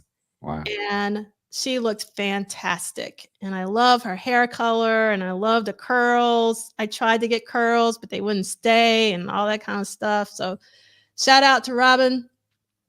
But last and definitely not least, day 3, first place was Tammy Sharp. And I think this was the best. If I could give a the award for the entire symposium, this outfit took first place for me. Tammy looked amazing. And then we also have to give a shout out to our second place winner of Zach Hoskins with the purple Velvet Crush suit. And so, yeah, I just wanted to make sure everybody knew who won the fashion contest. And that's what happened. So, Miss India, when you're ready, talk to us about your experience. This was your first in-person symposium experience. Yeah, I'm over here trying not to cry because I'm sorry. The moment I stepped in the building, I just felt I was overtaken by the love. I haven't been to many Prince events, so I've been to a few parties and I've loved the environment and being in that space, but to actually be in a place where we can all just unite for our love of Prince and for everything that he's done. It was amazing. I'm still speechless. I tell people I'm still trying to process. D'Angelo went and asked me after I was finished with the panel, and I was like, all I could say was just purple because it literally emoted that color, every meaning, psychological meaning behind that color it was. I am still processing, but I just want to thank everybody just for the outpouring love and the support for me on my panel. Like I do things to make me uncomfortable on purpose, and public speaking is not like my top thing. It's really not. But to be accepted and, have a space for me to experiment for the love of Prince is just everything. So I thank you so much, D'Angela, for allowing me to do that. And just for the people, like everybody gave me hugs. We went out to dinner, just had so many endless conversations and debates that we have on Twitter in real life. And I have to say this for the next power generation. If you do not go to Celebration, you have to experience these symposia. You have to. All of the internet stuff, all of the, the ageism that happens, there is none of that in person. It is all love. Trust and believe that. So I just want to thank everybody. The presentations, of course, were enlightening as ever. I learned so much. It's this place for me to just study Prince and write and take down notes. And of course, Von Terry he blew my mind every second. Like I could not function after his keynote. Everything about this, even down to Crystal talking about Prince as a geographer. Everybody pretty much mentioned a lot of the stuff I was going to say. Arthur, anything parental advisory, hip hop adjacent, I am there for.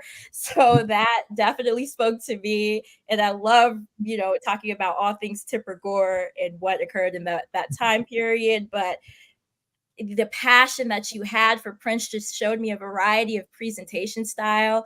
So now that I have my own presentations coming up, I'm less nervous because I see how you can attack this and how you can go about it. So this not only was a learning experience for me, it inspired me. The minute I got home, I dropped my bags down and started reading some more books and just getting out my presentation. Because it's like, I have to come through for Prince. I have to deliver this information, just like Celie said. We are, some of the few people that are doing this. And if you can do it, and if you just try to do it, you might not get it first, the best, you might not be best the first time, but if you can work at it and have that delivery and let that passion seep through you and share the real information about Prince that we want to see, that is all that matters at this point. and keep showing up. I just need to see more next power generation folks there, because there was quite a few of us this time, and I was super excited to see that. But I just want more of us. Like, if you can come, if you can find a way, this is your best option. Celebration, it's great, but there's nothing like this here. Nothing. So that's pretty much what I have to say. I don't want to start, because I'll start crying and stuff like that, and I don't want to do all of that. But that's just my sentiment. Everybody was amazing. The fashion contest was everything. Next time I would try my best to participate, but it was a lot going on behind the scenes, getting to and fro. So I couldn't participate as much, but I tried to show up with my little lace. You showed up in your lace. I was like, Miss India got her lace on. That's what I'm talking about. Yes. So actually, I wanted you to talk a little bit about the Purple Townhouse and what you guys got going on for tomorrow, actually. Oh, yes. Tomorrow we're doing a station headset. It's a compilation of songs that we just wanted to, because you all know that tomorrow is Prince's anniversary of his transition. So we just wanted to have something up for everybody to listen to and feel comfort. I know grief is an interesting thing to tackle and to live with. So there's various ways that people cope with Prince's death, and we like to just have an option that doesn't allow any conversation space and just for you to feel. And so that's what's transpiring tomorrow night, is just a set and let his music do the talking. And, we'll have some ads at the top of every hour just to let you know what's going on within the Prince community. But other than that, it's going to be straight music. And we're going to have a Purple Townhouse episode a little bit later following that in the next week. So, but that's just to kick off our celebration of Prince and the celebration of his life, his music, because that's what we're here for, the music, truly. So. Yes, it is why we're here. And I think Tammy put in the chat about Chinisha's fit from the after party, and I had to pull it up because I saw it. And I was like, I see you. And also, you're getting ready for the Gold Experience, which we're going to celebrate next year. So I just wanted to make sure everyone saw how amazing Chinisha looked. And she looked amazing also during the roundtable discussion. So represented there as well. Yes, Tammy said. Hey, just make a slight modification to Morris's words. As fly as she is, she ain't got to know how to sing. Hilarious. Yes. All right. Troy Gua, talk to us about how your experience was. This is your second time participating in an in-person symposium. So talk to us. This was my second time. I don't know what to say after all y'all. I was wondering for a second, Professor Duff, if you were having me on just to make me feel bad about the fashion contest. Actually, put this picture. Let's stop. Let's take a moment. So before the symposium, I'm just scrolling, see what people are talking about. And Troy posted this amazing outfit on Instagram. And I was like, oh my God, I can't wait to see this on Troy, because he always is like fly with his fashion. And the 3 days go by and it's like no outfit. But hold on. Then he takes these amazing pictures in the outfit, but then the other outfit, Troy, when I just fell out. I was like, really, Troy? So yeah. Okay, Professor Duff, I apologize. I'm sorry. It takes a certain amount of energy, first of all. I understand that. Just to wear them. But then you got to deflect eyeballs and people. Yeah. I wasn't feeling it. I'm so sorry. Yeah. I really am. But I did get to meet Mr. Terry Vaughn and Mr. Von Terry, I'm sorry. And we connected and I got to tell him how much he means to me. I grew up like wearing weird shit, weird stuff, just, wearing whatever I wanted. And it was because of Prince. But that's indirectly because of Mr. Von Terry. So to be able to tell him that, and for him to like see my work, I got to show him my work, and he like told me he thinks my work is amazing. I mean, just that whole experience, I'm still kind of processing it. So that was number one highlight. Number two highlight is y'all just, being with my fam. It's like, it really is like nothing else. And Miss India, I wish I would have met you in person. Thank you for all that you do. It's very important. And I kind of feel like I have a sharp mind, but when I get amongst y'all, I'm like, feel like I'm in slow motion. I think I feel, or I think deeply about Prince, and then I come to the symposium, and I'm like, oh, what? I never put that. Oh my God! It's just really a mind expanding experience, and I'm really grateful to even be included in such endeavors. So, thank you, Professor Duff, for even having me. Oh, thank you so much, Troy. That means so much. I really loved how you use the word mind expanding. And that's one of the reasons why I do them, because I learn something new every time that I listen to the presentations or the roundtables, and it just expands or connects some dots that need connecting sometimes.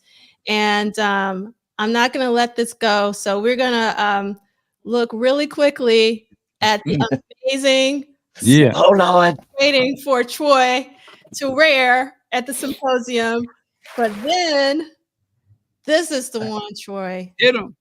That's it. Game over. Game over.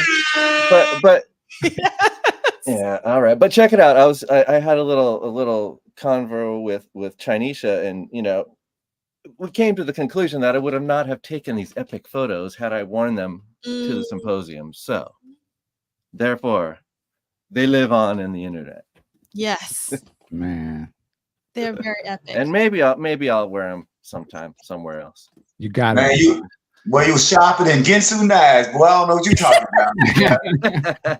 Talking about which boy? Come on, stop playing, boy. Stop playing. Brother, see that. Indeed. Next time. If I can just shine a light on. Sorry, Arthur, go ahead. Well, I'm just giving you props and praise, because Troy's T-shirt is vintage 1985 concert bought Purple Rain tour T-shirt. Yep. That's the one. The original. Still fits. And we see all the outfits behind you on the wall there. Oh yeah, these are little Prince's clothes. At least that's the overflow from the other wardrobe and the other drawers that are overflowing. Yeah, it's kind of crazy. And we see the book, because this is What Did Prince Do This Week? See? Of course. That's Is amazing. that the yellow get off outfit right behind you there?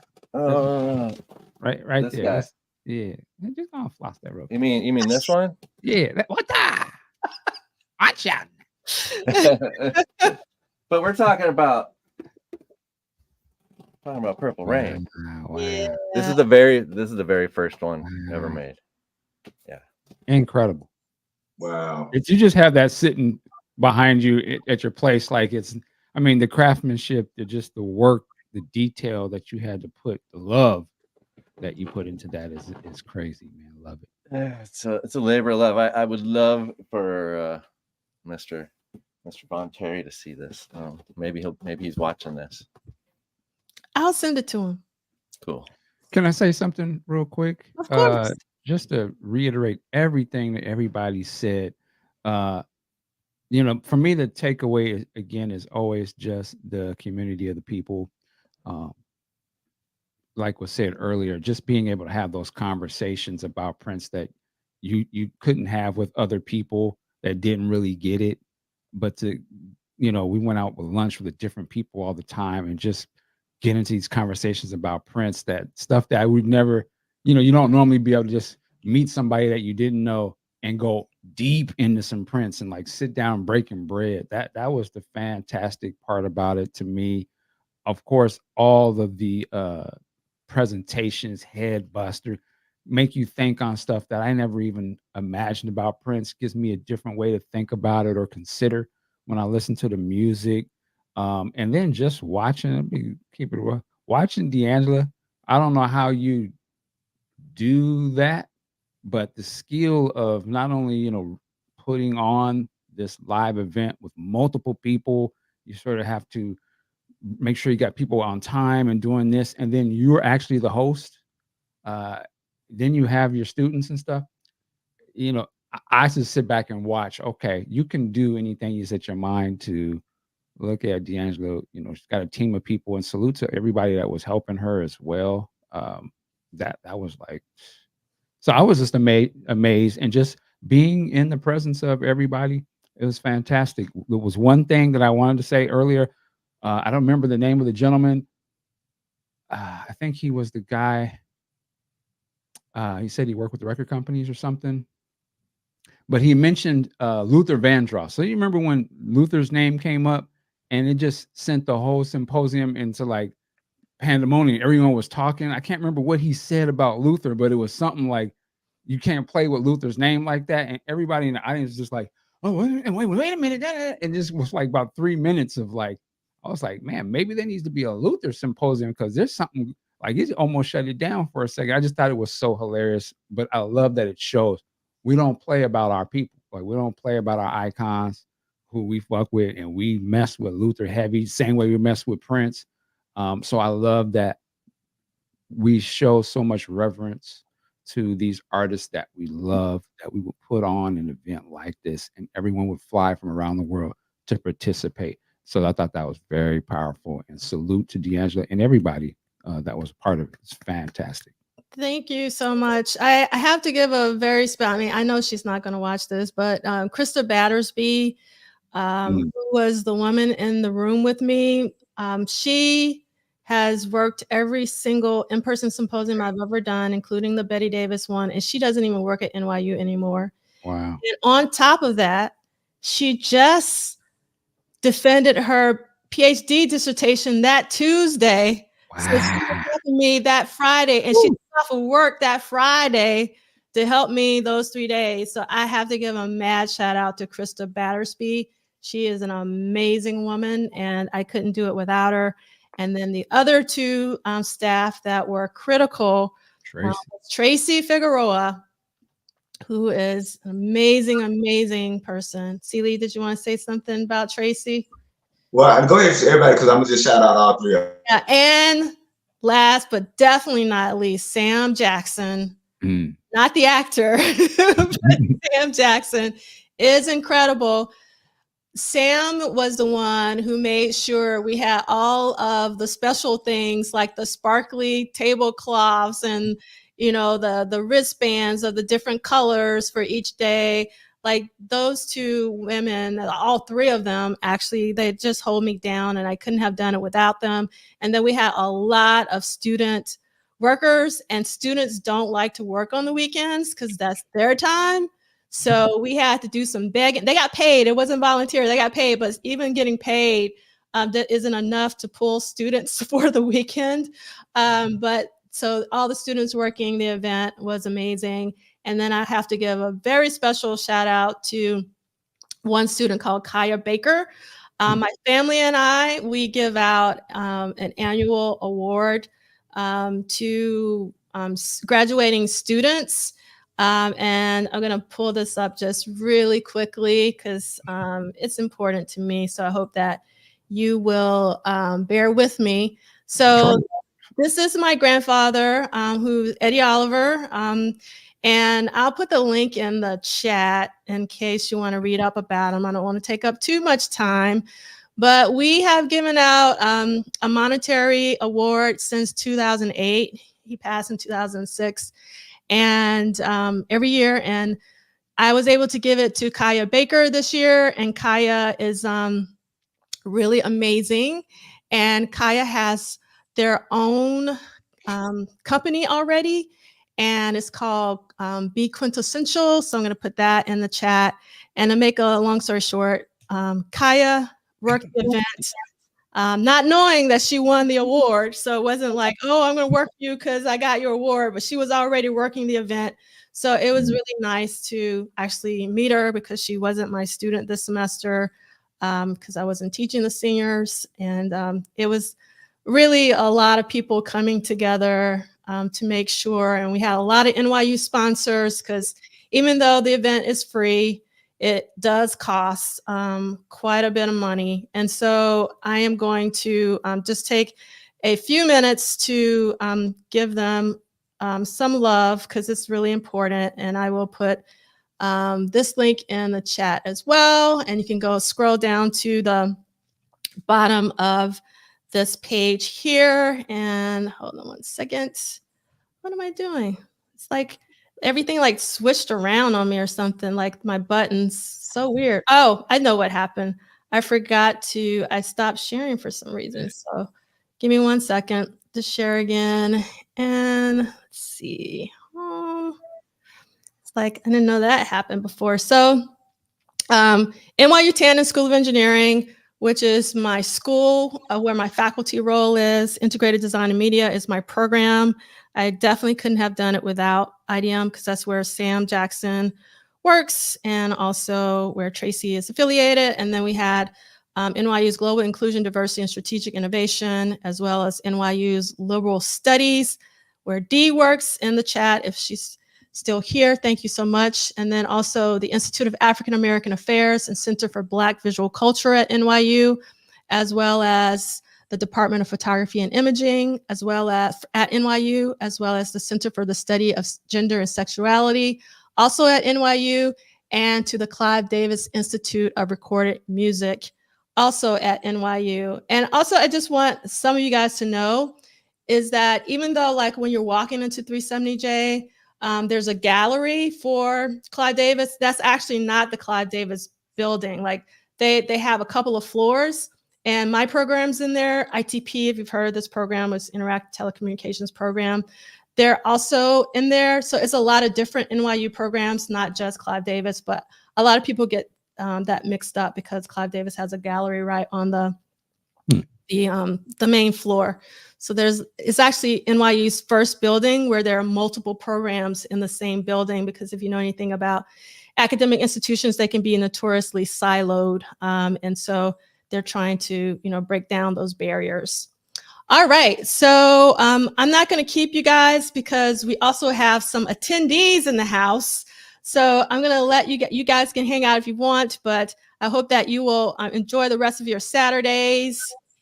And Celie, did you want to say something? I know you did. Yeah, I was just gonna say I want to thank the 3 Degrees plus one. You mentioned Sam, but to me the 3 Degrees are Krista, Tracy, and Dee. If you've ever watched Sanford and Son, we want the 3 Degrees. That's why I'm calling them the 3 Degrees. And could you quickly, and I know it's gonna be bad, I'm trying to think of the name, and I've never known his name. The tall brother who I also think works in NYU, who's always dressed from head to toe. He knows Cam. He's always in something lively and dressed. He's really tall. Are you talking about Baron Kills? He actually used to work, not at NYU, but I actually met Baron, not because of Prince, but because we worked in the same building when we were in a different building. But he no longer works in that building, I don't think anymore, which was the building for the Love Sexy. No, that's not, I'm lying, because that was in another one. Anyway, it was another building in that area. I just want to mention him because it's people like him who bring so much joy. And for people who are thinking, if you want to come to the symposium, the panels are great. The roundtables are great. The scholarship is great. But you will not believe the amazing conversations that happen before and between and after the panels.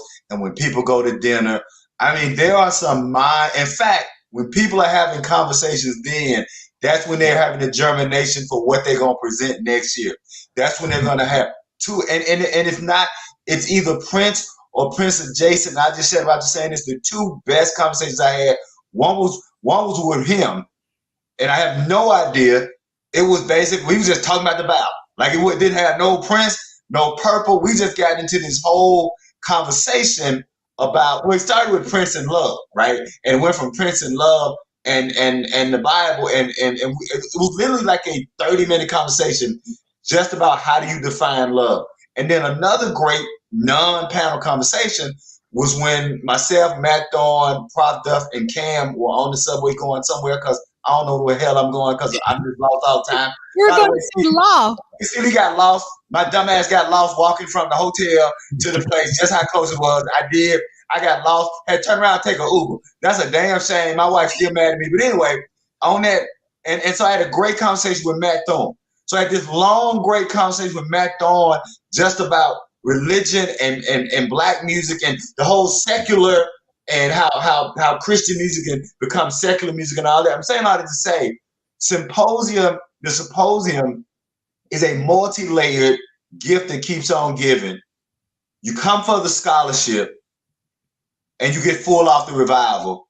And we spend the next 12 years preaching the funk to the world until we can come back to the Symposium next year and get full up. That's it. I'll shut up. 12 months. I was like, 12 years? What's happening in 12 years? But 12 months. There you go. Oh, what's happening in 12 years is Michael Dean still going to be hosting this show. He just Right. Let's hope so. Let's hope so. We'll be alive. Yeah. Yes, indeed. All right. So I'm going to start removing you guys. So because we're maxed out. So thank you, Tanja. Thank you, all you guys, man. Thank you, Arthur. Thank you, Chanisha. Thank you, Miss India. Thank you, Troy. All right. And okay. So, another round of applause for everyone who was just on the screen. Put a 1 in the chat or something. But yeah, yes. So now we want to welcome some attendees to the stage. First up is Theo. Thank you so much for coming on, Theo. How are you doing today? Talk to us. I'm doing great. Yeah. So glad to be here. I'm so glad that you're here. It was so amazing just to see everything that you were putting on Twitter, including the Menti codes. I was like, Theo knows what's up, like really informing everybody of what's going on. I'm so grateful to you, Theo. That was so incredible. And You're then, so very welcome. Yeah, so Theo was also one of our virtual, rather live stream attendees. And we're going to talk about the live stream. And then we also had Angela from the West Coast joining us. Say hello to us. Can you guys hear me? Hello? Yes. I can hear you. Yes. Hello. That's it. Okay. How are you feeling today? I'm feeling great. Awesome. Because I have a lot that I want to talk to you about, because I think you went to see Jesse. I did not, unfortunately. Oh, no. Okay. Yeah, no. I went. It was a toss-up. It was either Jesse or Candace Springs. I had never seen Candace Springs live, so I stayed in town to see her. But Olga and Danielle, some other friends of mine, went to go see her. All right. Okay.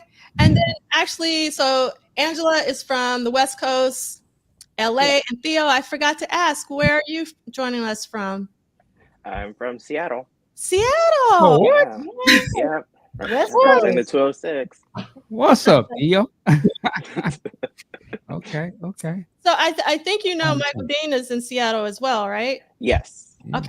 What's up, awesome. Nice. Can I just say, Angela, I don't know if we've ever met. We've met a few times in Minneapolis. Okay. Well, I just wanted to say that I see you a lot on, I guess maybe it's on Facebook. Now, this is a good thing. So it's just cool to we're here together because I there's people that I'll be watching just because, come across the timeline, same friends and everything. But salute to you. Thank you. It's really nice to be here, and I really appreciate what you all have been doing. And I'm just kind of nervous right now because I've never done things like this before. So, good. Michael and D'Angela, you guys are great. I mean, I really appreciate what you guys are doing. It just makes me as a Prince nerd kind of, know there's a place for me. Yeah, absolutely. And before you go into, let me just, Vanessa here, that's like my family. That's like a player partner. When I come into town, that's the crew, part of the crew. And so just so much love and respect to you, Vanessa. Thank you so much. Got a lot of love for you, but it's happy to see you here. So. You're welcome. It's always fun when you're in town. Yes. And her voice, yes. And I have to welcome my triplet, whom I haven't seen in a long while, Miss Camila. So talk to us, tell us where you're, I know where you're from, but let the people know, say hello and let them know where you're coming from. Greetings, everyone. Thank you for inviting me, Triplet. I'm still holding it down in the shy. So I am in the Windy City, the home of house music in Chicago. And thank you. Oh, I don't know who that was that says hello, but hello, everyone. It's great to see everyone here gathering in the name of Prince and Funk. Yes. All right. So before we get this party started, I just want to apologize for the issues with the live stream.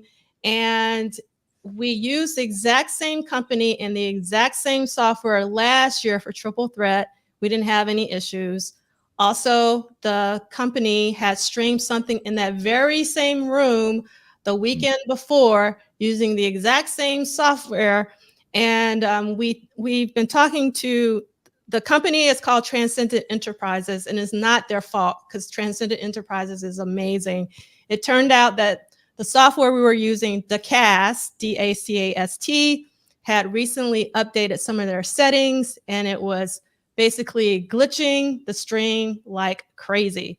And I'm waiting to hear from Transcendent Enterprises to give me the video. So I will post that video on YouTube so you'll be able to see it glitch free because they did confirm that the video recording did not have the glitches. So I am was it called DACAST? Is that DA. Yeah, DACAST. First red flag, right? I was gonna say that's stop. DACAST. It's so cool. Well, D'Angelo, can I just jump in for a second? Sure. I want to say that as someone who was unable to attend in person, because for those who don't know, my sister and I have a 15-year-old dog whose separation anxiety is so strong that he's like, I'm not crossing the rainbow bridge yet. So he needs a certain level of care, and we weren't able to attend in person.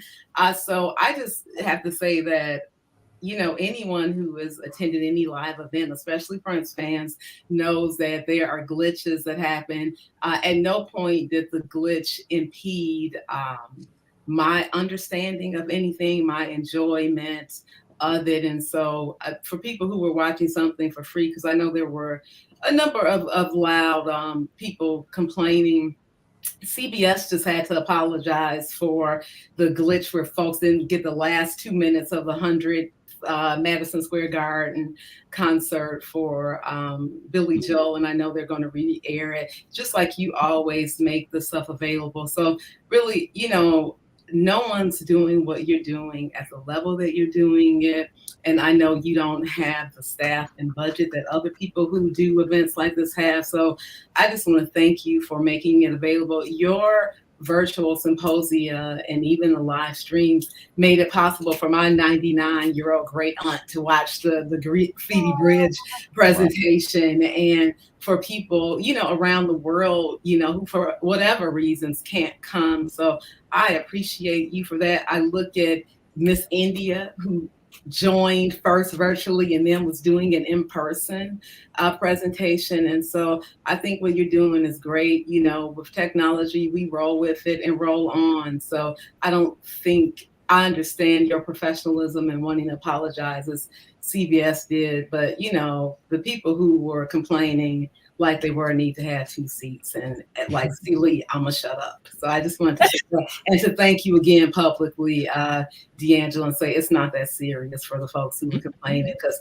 as I recall, they paid nothing for all of the content you provided. So let's keep that in perspective. How much did they pay? It was a round number, Michael D. Was it even nothing? It was a round number. Nothing from nothing. Admission is easy. Just say you believe. Yes, there you go. So I also want to welcome Lee Christian, who actually was really critical, because Lee Christian was the first person who let me know that the glitching was happening. So I am so grateful. And Lee Christian gave me but with love. Like Lee Christian emailed me, was like, I don't know if you know, but there's glitching. And I didn't know, because when I was watching, I was checking the stream every time I was watching. I never saw the glitch, but then I started just let it in play, and I was like, oh, Lee Christian is correct. And Lee gave me a that doesn't get said that often. Yes. But it was really important that you sent me those emails, but also that you framed them with love, that you were positive. I just know you like to know when things are happening and stuff. So I thought, yeah, she'd want to know. And I'm the same. I'd want to know if I'm running things. I run things all the time. If they are going wrong, then someone needs to tell me. Do you know what I mean? So yeah. So that was just whatever I could do to help. Really, I'm getting a whole weekend of free stuff.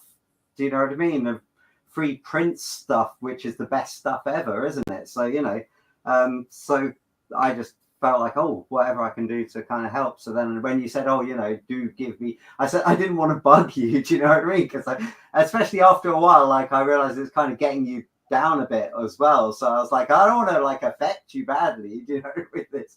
But yeah, I was just giving you little reports just so that you kind of knew. And also it did differ quite a lot throughout it as well. There were whole segments that wouldn't have anything, and then other ones that would be chucking in something really weird from 3 days before, by the Sunday and stuff. So there was no rhyme or reason to it. So I thought, the more information I could give you, the more help it might.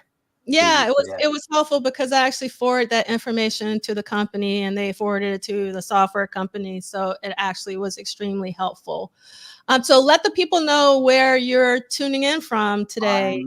I'm in Bath in the UK, which is kind of close to Glastonbury Festival. If people know about Glastonbury Festival, which I guess they might. And it's kind of just down the way from Bristol, where obviously D'Angela. So, yes. So yeah, so drum and bass, jungle all day, every day. And trip hop, and it's one of the grooviest places in England, I would say. So yeah, along with Manchester maybe. So yeah. Yeah.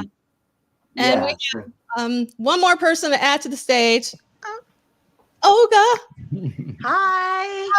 Hello. And we got to give special thanks to Olga, because Olga is literally in Minneapolis right now. Yep, I'm here in our hotel, or our little Sonder apartment, which is really cool. Portia's here too. Tell Portia I said howdy. Portia, hello. Hey, I'm coming. She's coming. Yeah. Give my look right now. So just tell us really quickly. Angela told us that you went to the Jesse Johnson show. Oh yes, that was 2 weekends ago. Hey, what's up? Yeah, it was at Yoshi's in Oakland. I'd never been to that to the venue. It was really, really good. Yeah, I went to both shows, went to the VIP meet and greet. He spoke a little bit. He still can bring it. I saw him a couple of years ago in LA at the Bravado. Is that how you say it, Angie? Bravado. Anyways, with St. Paul. And prior to that, I hadn't seen him since the late 80s, I think. And I mentioned that to him, and because he came to Ventura. I live in Ventura in California, which is about an hour north of Los Angeles. So to come to a little town like that, it was huge back then. And he remembered. I'm like, yeah. And he goes, no, I know where I stay. I stay at the Embassy Suites. And I'm like, oh my gosh. So he's got a good memory. But yeah, it was a great show. And I think he's going to be going out and doing some shows. So I hope so. Yeah. Yes. And then what is the reason you're in Minneapolis today, for people who may not know? Oh, so I'm here for 2 reasons. For tonight, the MPG is performing at Uptown Theater, the original members, and then that's tonight. And I hear it's going to be great. They did a rehearsal yesterday that some people went to. I wasn't able to go to it, but And they sound amazing. Audrey Johnson was there, so she told me about it. She said it was great. Yeah, and then tomorrow is another event. The Purple Genealogy is going to have an event, Purple Rain. I can't remember the title, but they're going to do a screening with some special guests, and they're raising money for a music school. So yeah, and they actually had it planned this for today, but when the MPG announced their show, they were able to move it. So yeah, 2 events in one weekend. So that's really fun. Very fun. Thank you so much for sharing that. Yeah, no problem. All right. So before we hear from the attendees, I wanted to share just one more thing, if I can find it, actually. Yes, here we go. And so I just, again, want to give a very special shout out to all the people who watched the live stream despite the glitches. So actually on Friday, we had 1,400 people log in to the live stream. And then on Saturday, despite the glitches, we still had 1,100 people log in on Saturday. And then on Sunday, we had 900 people log in. So I'm extremely grateful for everyone who logged in on the live stream. And then I just wanted to let everybody know about what countries attended. So there are about almost 3,000 people from the USA over the 3 days. There were 179 folks from the UK who logged in. There were 110 from the Netherlands. There were 99 from Canada. There were 44 from Germany. There was 36 from France. There were 35 from Australia. There were 29 from Spain. There were 17 from Japan. And there was 15 from Ireland.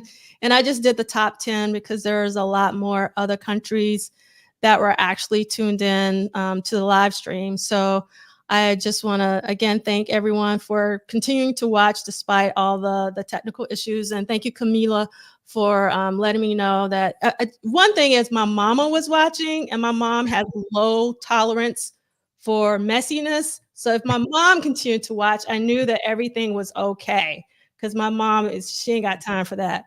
So I was like, okay, my mom's still watching, so I think it'll be, doable. All right, so now's the time. I want to hear from you, like what you guys, what were your favorite moments from the symposium?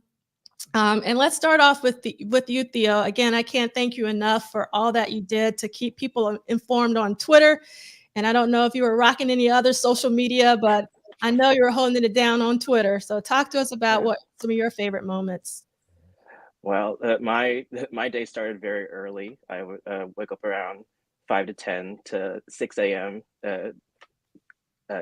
West Coast time, and I was very excited to watch this weekend, or that weekend. So my favorite moments, it was definitely voluntary. That the keynote was a highlight for me, and just yeah. Yeah. So what did you like most about Von Terry's? Like for me, it was when he did that Detroit style walk. Oh, actually, let me roll that back though. Actually, my favorite moment is actually when he came out and started spraying the smell good stuff. That was actually my favorite moment.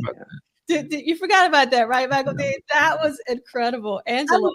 What kind of scent was that? I wish I could have smelled it. It smelled good. I was just like, so Angela, one of the things about the symposium for me, and I can't wait to see the video myself, is I'm there, but I'm not really there, because I'm trying to, like, I was worried about the live stream, and I was just like logistically trying to making sure, and also I wanted to make sure he was happy. I wanted to, so I'm never really present. So, but I just that moment, like when you started spraying, I just like laughed inside, like a good laugh, like a warm, like this is so amazing kind of thing. I can't believe I'm here, sort of experience. So it smelled really good, whatever he did. But then the walk. Yes, then the walk. And just how generous he was with sharing all of the sketches with us, because he didn't have to do that.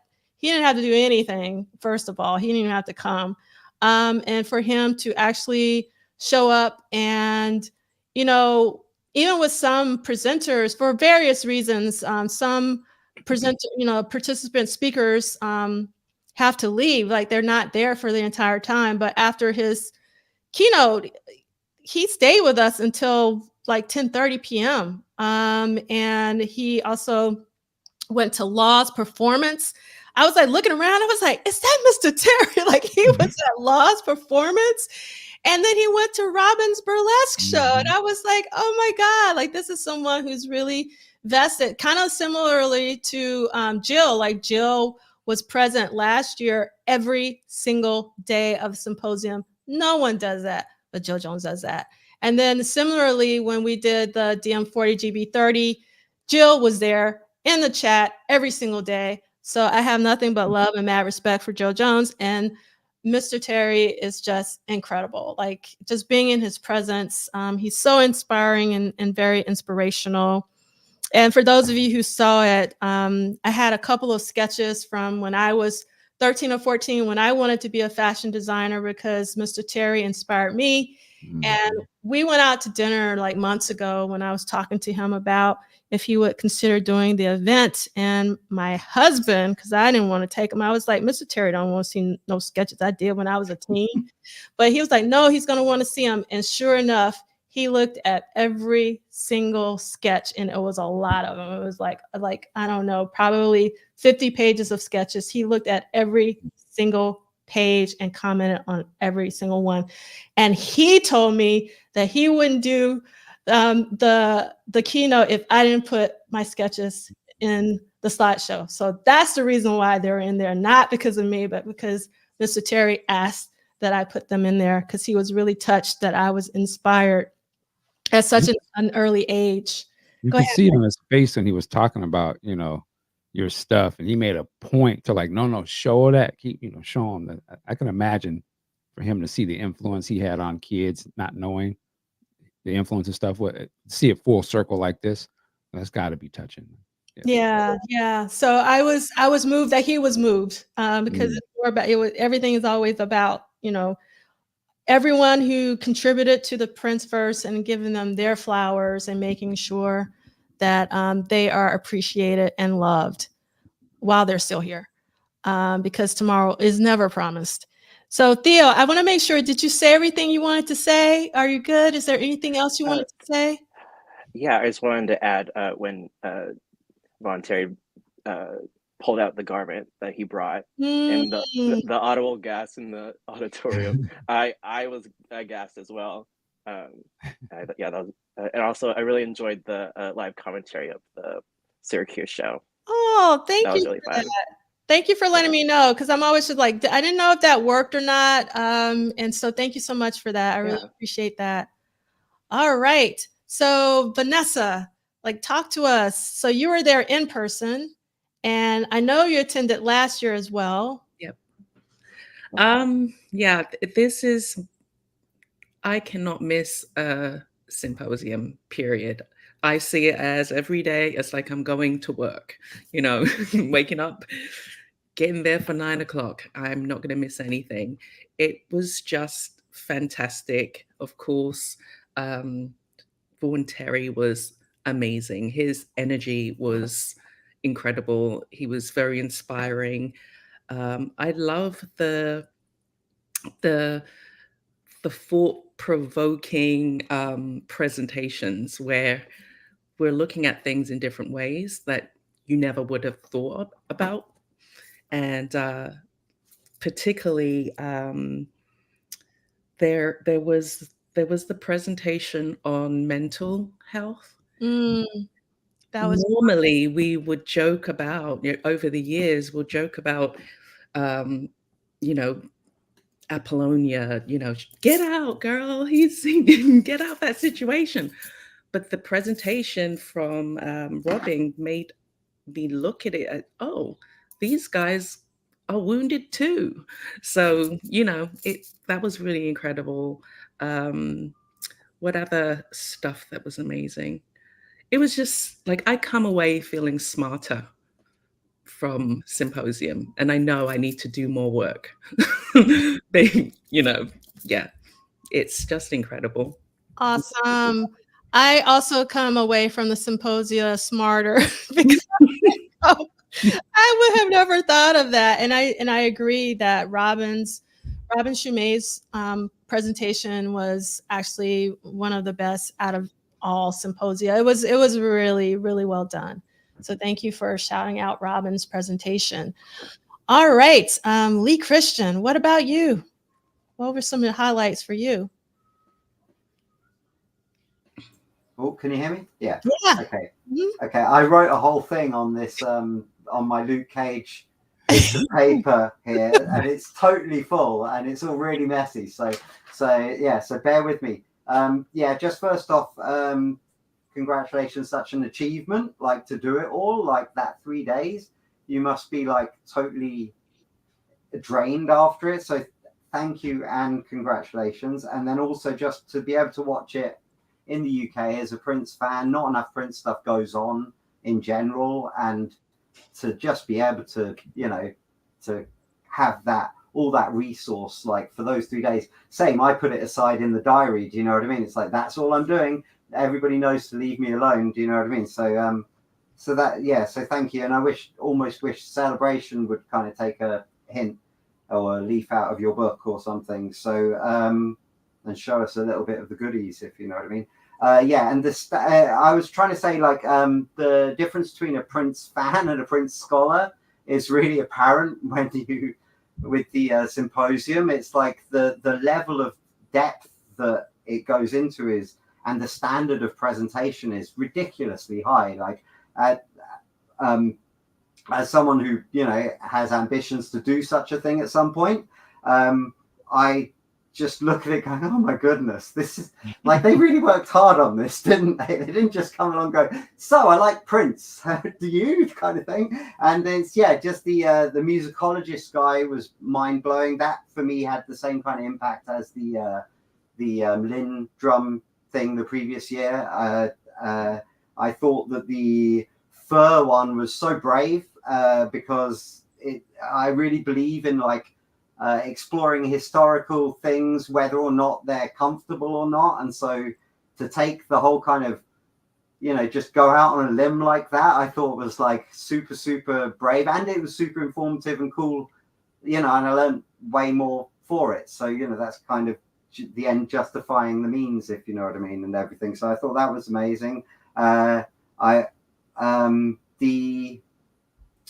Zach's Apollonia 6 was totally like facts and fun at the same time. It was like so funny and so and such a lot of, I love the record company bits and all that kind of stuff. Like, he brings out the stats on how much anybody seems to care about it and everything. So yeah, I thought that was really good.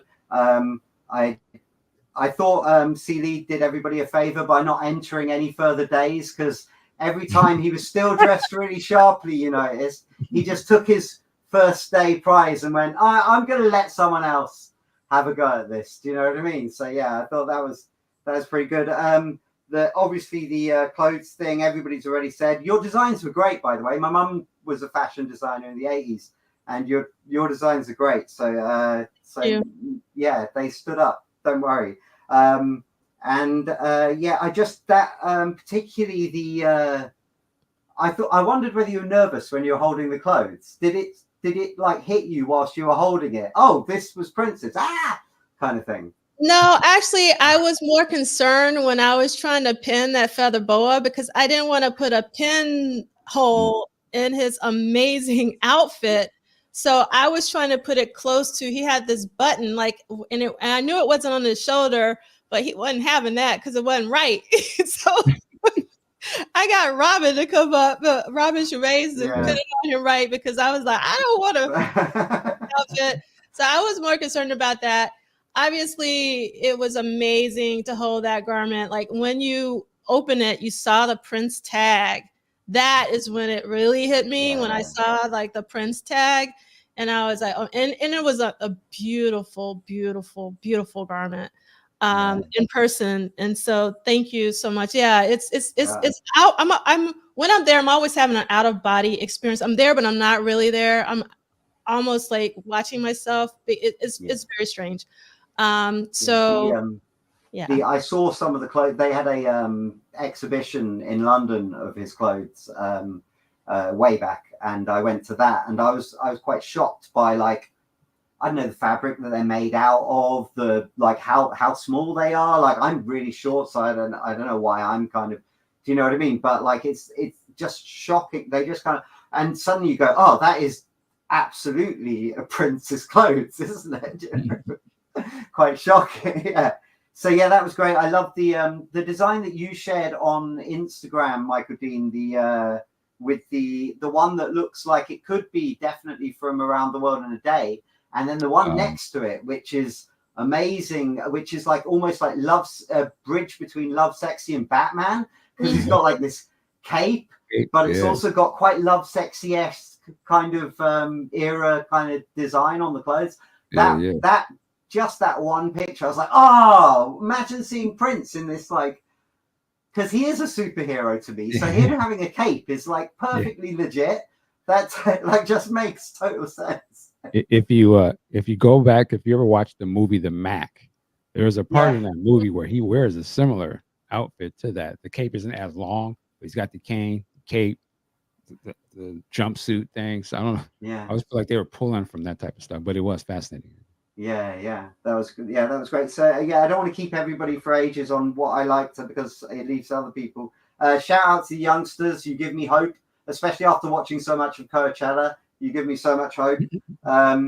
And also the just to have the thing on Ice Cream Castles. The Ice Cream Castles was my first time album. I got it on cassette on the way to going to live in America for 6 months.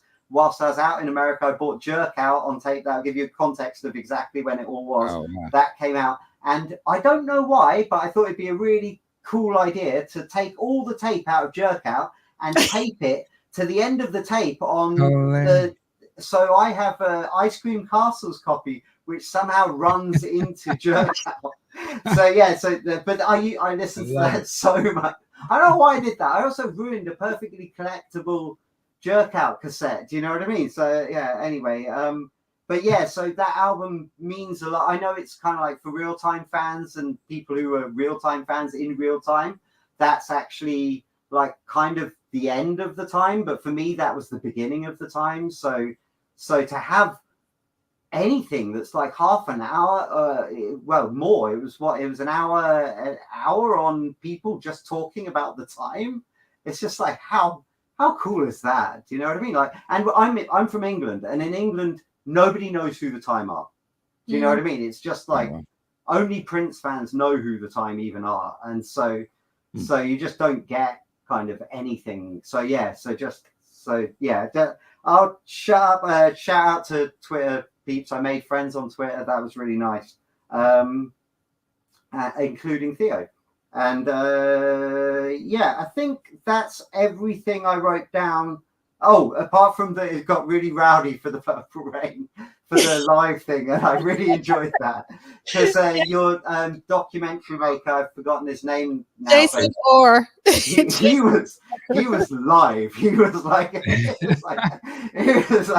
super like, and to see the dynamic between like certainly Declan and Troy, who are like calmer personalities with him, like, no, but like, you don't get it, you don't understand, kind of thing. I ain't scared of you. Yeah. So yeah, that was Jason all weekend. That's Jason. So like I knew it was going to be late. That was because we were going like from 8 to 10. And I knew I needed to bring someone with high energy because Jason's energy never drops. So that's the reason why Jason was there, to bring the energy, to make sure everyone, didn't go to sleep. So thank you for that. Yeah. Next up. Anyway, thank you. Thank you so much, Lee. Olga, because I know you might have things to do. I should have made you go first. I apologize. I'm forgetting that you're actually in Minneapolis and you got things to do in Minneapolis. That's okay. talk to us about some of your favorite parts from the symposium. Gosh, so yeah, I mean, just again, thank you for everything that you do, all the presenters. I mean, this is like so scholarly. I mean, being an educator myself, I just, to put on these things so I applaud you for that. Thank you so much. For me, of course, the fashion, Mr. Terry Vaughn, or Von Terry, I forget. Yeah, Von Terry, yeah. Yeah, that was, I mean, to see those sketches again, what everybody else has said. I didn't get to see Friday. That's why I'm looking forward to the video, to the YouTube when it comes back up, because I was at work. But for sure, throughout the weekend, I, jumped in and out of the presentations. But Sunday, I enjoyed the Sheila presentation. That was a great one too. But I mean, I have some notes, but they're at home. That's okay. There was my laptop that I didn't bring either. But just again, there's always something that you think I mean, you're like, wow, and just the way everybody, the presenters, they just analyze just the bits and pieces. It's just great. I can't say that, I enjoyed all of it. Again, I know I missed Chris Rob's presentation. I heard that one's a good one, because that one was an amazing one. Yeah, I can't wait to see that. But for sure, when they start on the Fridays, it's like, oh, I'm at work, and I do tune in on my breaks when I have my prep period. But I just think one day I want to go. In fact, I wanted to go to this one, but this other trip came up. So, but for me, it's always just learning more, and just the way everybody just puts all these details that we don't think about. And like they were talking about the mental health component. That was pretty interesting and intense to really think about. Seeing that, you would think we joke around and when we see the scenes, right? But definitely, yeah, that was a good one too. So thank you to all the presenters and everything. So thank you so much, Olga. And I am going to remove you just because I know you got things to do. You're in Minneapolis. Get ready now. Savor the time that you have there. So thank you so much. Bye, Olga. Have fun out there. All right. Bye. Bye. All right. So we're going to follow up with Angela. Do you mind telling us, first of all, and I should have that photo. You took the best photo, Michael Dean. I don't know if you saw it, but Angela has this photo with the blanket on, looking at what did Prince do this week with her photo, with her book in hand. And that was amazing. And I'll try to pull it up while you're talking, Angela. So it's like Bible study, I guess, that's what I look at it like. Actually, so for me, the symposium experience was awesome. Unfortunately, like Olga, I was working on Friday, and I'm a supervisor at a laboratory. So I walk into work, I go into the lab, and I try to log in at my business computer. I'm all erotic city 40. My company's probably looking at that going, what is she watching? So I'm like, I'm gonna put this on as background, and I'm just gonna go with it. Lord. But I only caught some of the roundtable, but it was great to hear everybody just talk about the time and their thoughts on everything. I wish I had more comments regarding Friday, but again, I was at work, so I had to be a boss. Whatever. So anyway, I heard really good comments. I'm looking forward to the recording. Saturday morning, though, I got ready. I knew I was gonna get up at 5:30 in the morning, grab some. My wife made me coffee, and I sat down and got my sweatshirt on, got all cozy. I have my own Prince room. I don't know if you noticed. I did. This is my Prince room, and this is where I go to relax and just chill and do my princely stuff. So watching the symposium in here was wonderful. Such a warm feeling to hear and listen and be present with people that there's my picture. That are sharing their stories, their thoughts, and their their wonderful things about Prince that they've learned or they've explored and they've researched on. So I loved it. I just want to shout out that I have that same Love Sexy blanket. I knew exactly what that was. Oh, nice. I'm so glad. Yeah, I use it every single day. So. Yeah, I have it in my Prince room, and when I want to get cozy, I just put it on, and I feel like I'm being comforted by Prince the whole time. But yeah, so that Saturday I was watching. I think Bon Terry, when he came on, it brought back so many memories because back when I was a child in in the 80s, I went to merry-go-round. I had those 2 shirts, the ruffled shirts, and I was like, oh my God, I'm actually watching Von Terry talk about his pieces, with the work that he did. It was really wonderful to hear him talk about it. And I think what stood out more for me in that presentation was when he spoke about the time when Prince is like, oh, go get a piece of paper and paper and pencil. I need you to jot stuff down. He's like, wait a minute, I'm not supposed to do that. You should be doing that. I thought that was so funny because now Prince had already learned so much from him that he wanted to give him his ideas rather than Von Terry doing his work, right? So he's like, okay, I don't have to worry about thinking about this. He already knows what he wants. So I thought that was really great to hear.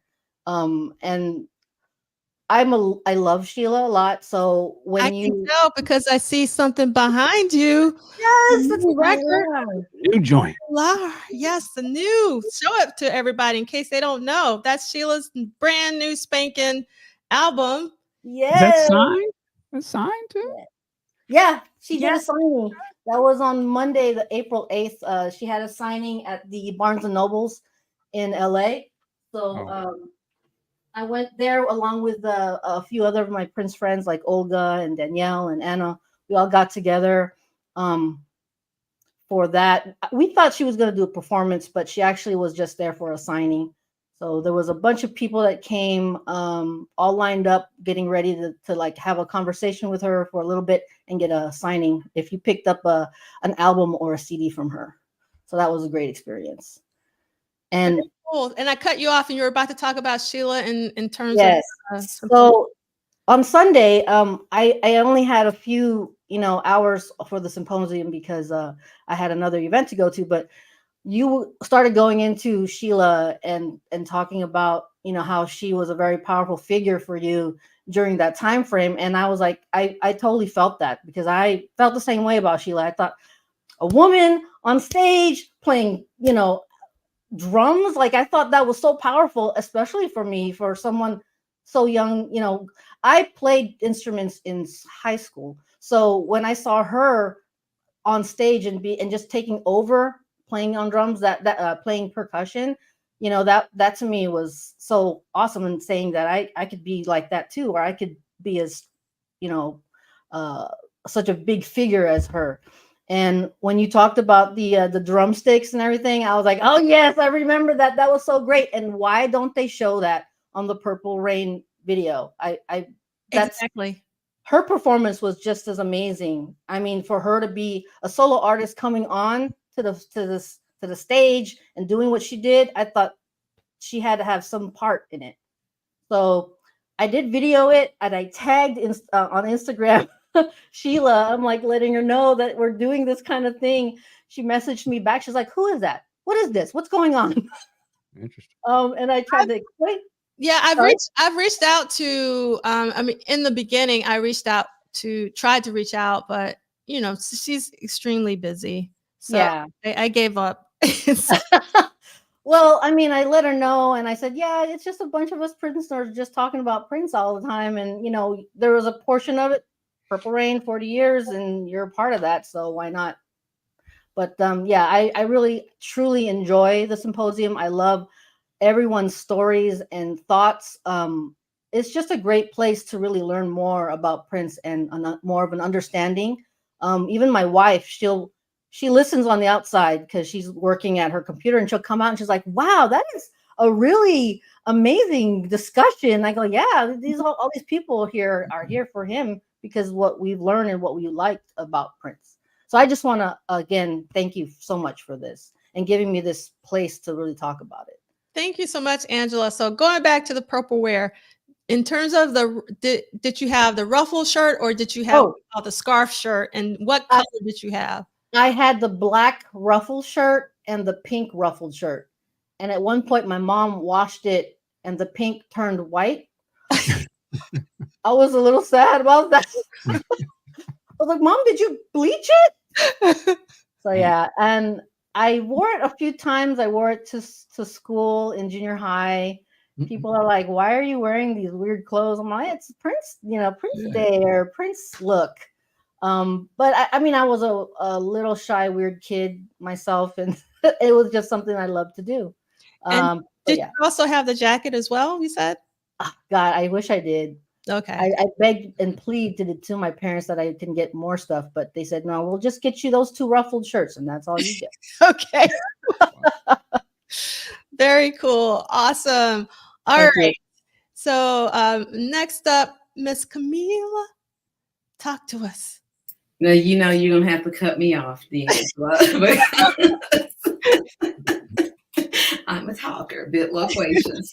But I think so many people hit on a lot of the highlights. And excuse me, as I was saying to you earlier, I just really appreciate the unique and thoughtful way you bring us together in scholarship and fellowship and just joy, like seeing people participate in the fashion show. Like often you get to the certain age and it's like, oh, you can't have fun. And I was reading Jackie Chan, another one of my favorites, Jackie Chan's book, Never Grow Up, because he just turned 70.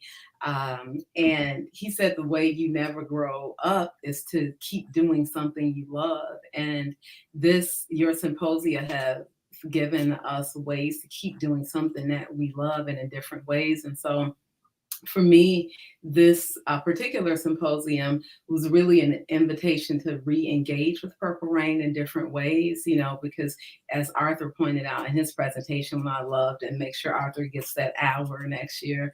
I loved, his storytelling, that he connected to all of his research and just the way he thinks about Prince. What's his name? Scott or Alex Scott did that. Also, the story. Andrew. I'm sorry, Andrew. That's okay. Andrew Scott. I love his Mr. Christian presentation and the way Arthur and Andrew both integrated storytelling in a way that highlights the humanity of Prince and the depths in which he touched people and influenced parts of their lives. So I love that. Crystal Wise's presentation was brilliant. I just absolutely loved, because a lot of times people will look at Prince's original draft of Purple Rain and kind of laugh at it and say, oh God, I'm glad we didn't get that version.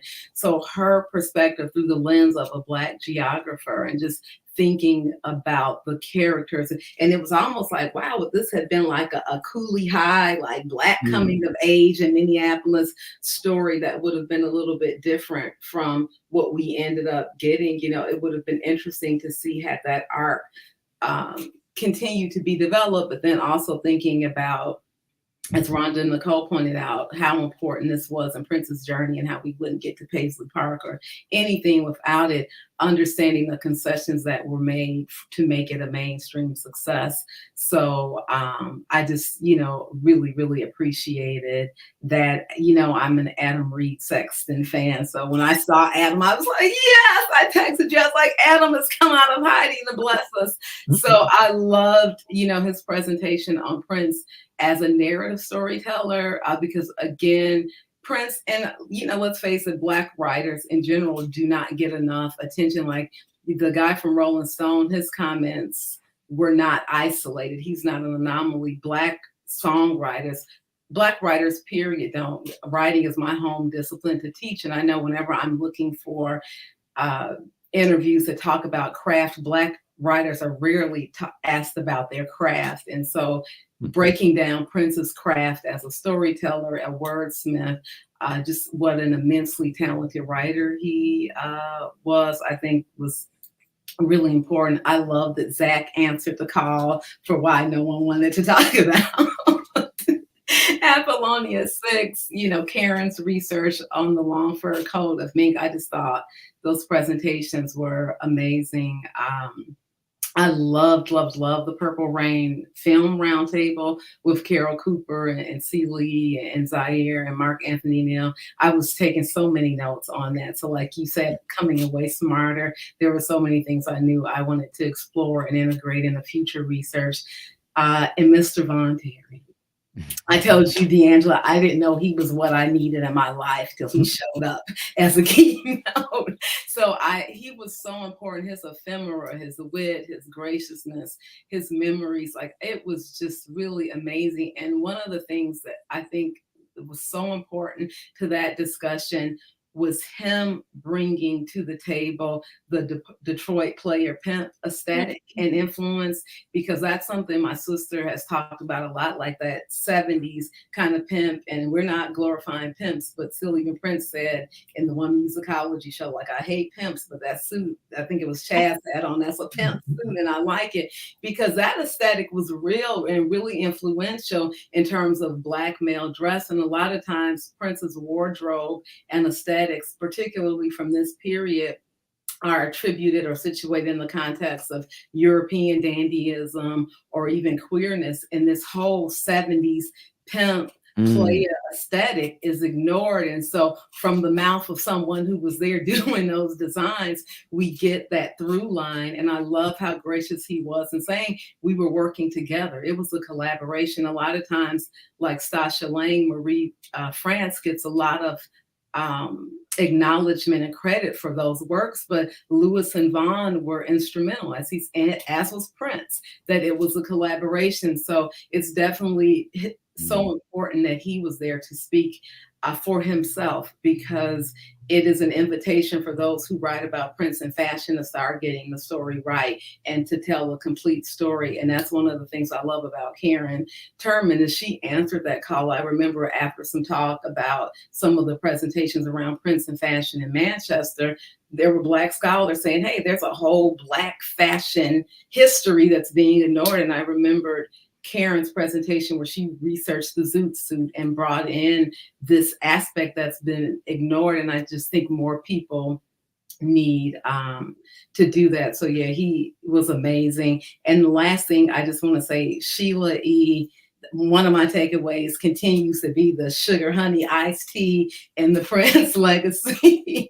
For me, I love that you all talked about her impact, because sometimes, and Zaire pointed this out too, the focus is on composition in terms of influence and collaboration, but what she brought to Prince's sound in the studio and live, Harold, shout out to my brother and Prince, Harold Pride, he always talks about the Apollonia 6 album, because we got to hear Sheila playing with Prince on A Million Miles, and you hear just that difference of her sound. That Syracuse show, shout out to Jason, who had Capri and me and Stitches during that commentary.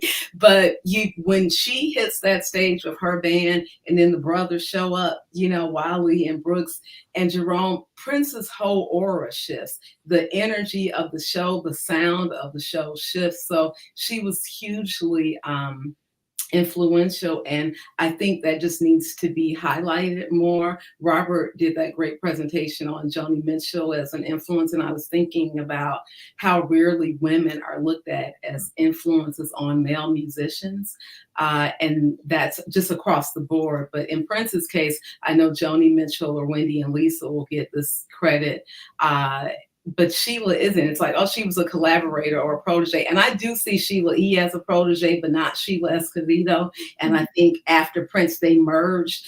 But, Prince's role in Sheila E.'s coming out as a solo artist, I think definitely fits the protege mode. But again, Sheila, or even Shaka Khan, Shaka's like, oh, she was a childhood hero or a collaborator and a friend, but no one talks about her as an influence on Prince. So again, take away with Sheila, and just great work from everyone. And of course, you as always for providing the platform for it. And so I think I did that in under 10 minutes. I'll take myself off the stage now. All right.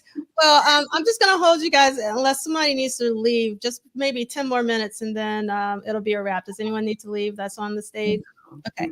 All right.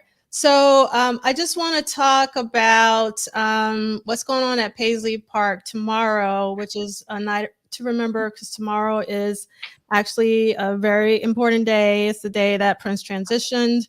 So if you're in Minneapolis, Paisley Park is doing a special event. And then since I have Angela here on the West Coast, there's amazing, I wish I could come out for this Purple Rain 40th anniversary screening that will be hosted by Dr. Frankenberry, also known as Jeremiah Freed, featuring Jerome and Jill and Andre. And I'm sure some other special guests.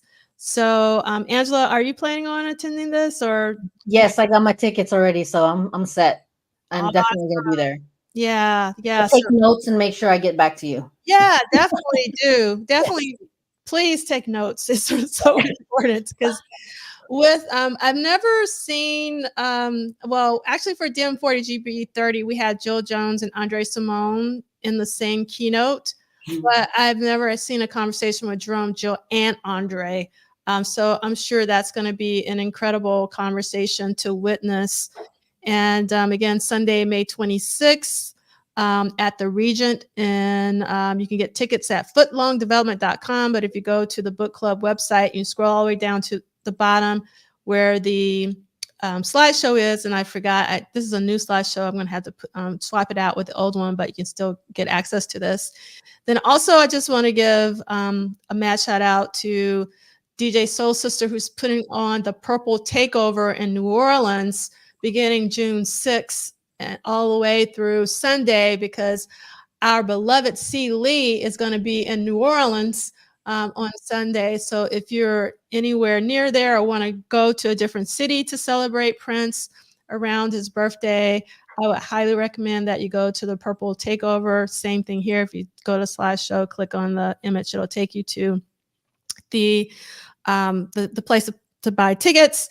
And then for those of you who are going to Celebration, which is me, I'm going. And it's the thing is like, I wish I was rolling in the dough. I'm not rolling in the dough because there's so many different things that I want to go to. Like I would have loved to see Jesse. I really would love to come out to see that Purple Rain screening, but you have to make sacrifices and prioritize and all that. So I'm going to go to Celebration instead.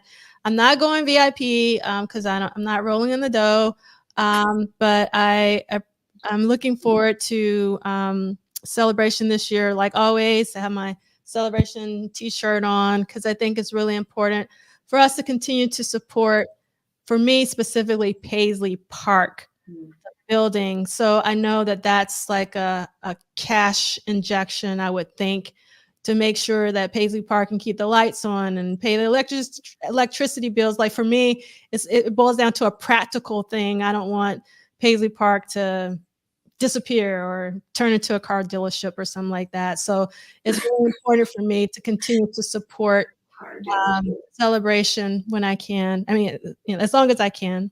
And obviously there's going to be an amazing show by The Revolution at First Avenue. They have a couple of dates, one for the Celebration people and for other people who aren't going to Celebration, which I think is really awesome that everyone will be able to see The Revolution who wants to see them. And then we also have to give a very special shout out to Prince Day Houston, and they're having a special event on June 7th. So if you're in the Houston area, definitely celebrate. And yes, Christina will be at Celebration. So that's really great to hear. And I'm sure there's so many comments in the chat. And then just want to end that we're going to do another symposium this year because I could not let this year go by without celebrating Come. And it's going to be a virtual symposium on 2 days, August 10th and 11th. And the virtual is different from the live stream. The virtual will be just like what we're doing here. So it will be fine because the live stream is totally different than the virtual. The virtual will be through StreamYard, and I have never had any issues with StreamYard. It's a pretty stable platform. And I think we'll just end it with that. So I just wanted to make sure, was there any final thoughts, anything you wanted to get off your chest? Did everybody say what they wanted to say? Everybody good? I just wanted to say how good that artwork, the design of the Come Symposium thing with the gate, it's so good. It's really nice, isn't it? And also, you know, you were saying about all the events. Tomorrow I'm just going to be playing Prince, so if anybody just wants to come round, everybody's welcome. You know, I'm just going to be playing tunes all day, so feel free to just come around my house. I'll be there.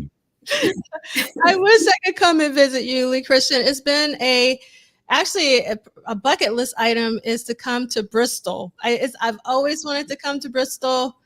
I wanted to move to Bristol, so I got to make that happen. But we got to get. You can't not look me up. Yeah, of course. You'd be the first person that I call. And I have to give a shout out to Marco 99 Designs for doing this amazing flyer, and Reverend did the Erotic City 40 flyer. They're both amazing. I absolutely adored the logo for Erotic City 40 that Reverend did this year. I wish I had a fan. I'll save a fan for you, Angela. I'll make sure that I save one so you get one. Thank you. And so I have some extra fans that I set aside. I don't have that many, but I have those earmarked for all of you. And I'm so excited that Cabria is excited for Come 30, because I am as well. Well, I just wanted to say really quickly, that I just love that you're giving us. If I'm invited, I already have my Come presentation in my head. Yes, you're invited. But I just love that you're acknowledging Come in this year, because this year is just so amazing, like in the Prince legacy of, again, like, and I love that Arthur took us to 2004 with musicology, because I don't know any other artists when we look at their discography. 84 Purple Rain, 94 Come, 2004 musicology, 2014 Artificial Age. I mean, it's just absolutely astounding. And Artificial Age has one of my favorite Prince songs of all time on there with Clouds. And so just again, you give us this opportunity to really dig deep into his legacy and appreciate just the depth and breadth of his work. So I am definitely looking for, I know, Alana, I mean, I love Come. I'm doing my presentation on like my least favorite song on the album, but I love I love Come. Like I listen to it a lot. It's just a phenomenal album. So thank you, D'Angela, for acknowledging Come. Yes, I'm excited that folks are excited about Come. Yeah, it's a great album. We just don't talk enough about Come. And so that's one of the reasons why I also wanted to do something for artificial, but I was just like, I have to, like, I do have. You need to sleep. So, sleep is essential. Yes. But Artificial Age is like one of my favorites. It's a really amazing album. And it's just a testament that late in his career, he produced such an amazing album with Artificial Age. It really is. So. Yeah, it really is. Michael Dean, I feel like you wanted to say something. No. Okay. I'd just like to say thank you, D'Angela, for all that you do for us. Seriously, the community that we have, it's just incredible. Prince fam are like no other. I've met the most incredible people who are now lifelong friends just because of these communities, and I appreciate you. Oh, thank you so much, Vanessa. I appreciate each and every one of you for coming on a Saturday. Yes. And thank you so much. And I hope you have an amazing rest of your day today. And obviously, check on your Prince friends tomorrow, because tomorrow is a very, very special day. But we want to celebrate Prince. And that's what we're doing every week on What Did Prince Do This Week? And Michael Dean, take us out. Ladies and gentlemen, hope you had an excellent Saturday today and beyond.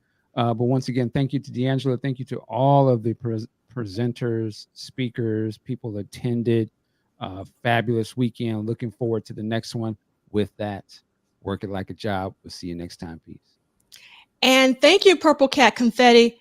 Go to Record Store. Support. Today is Record Store Day. Record Store Day. Support your local record stores. That's right. And take your fans wherever you want to go. Working like a job. Thank you, Theo, for lifting up the book. That's right. Thanks.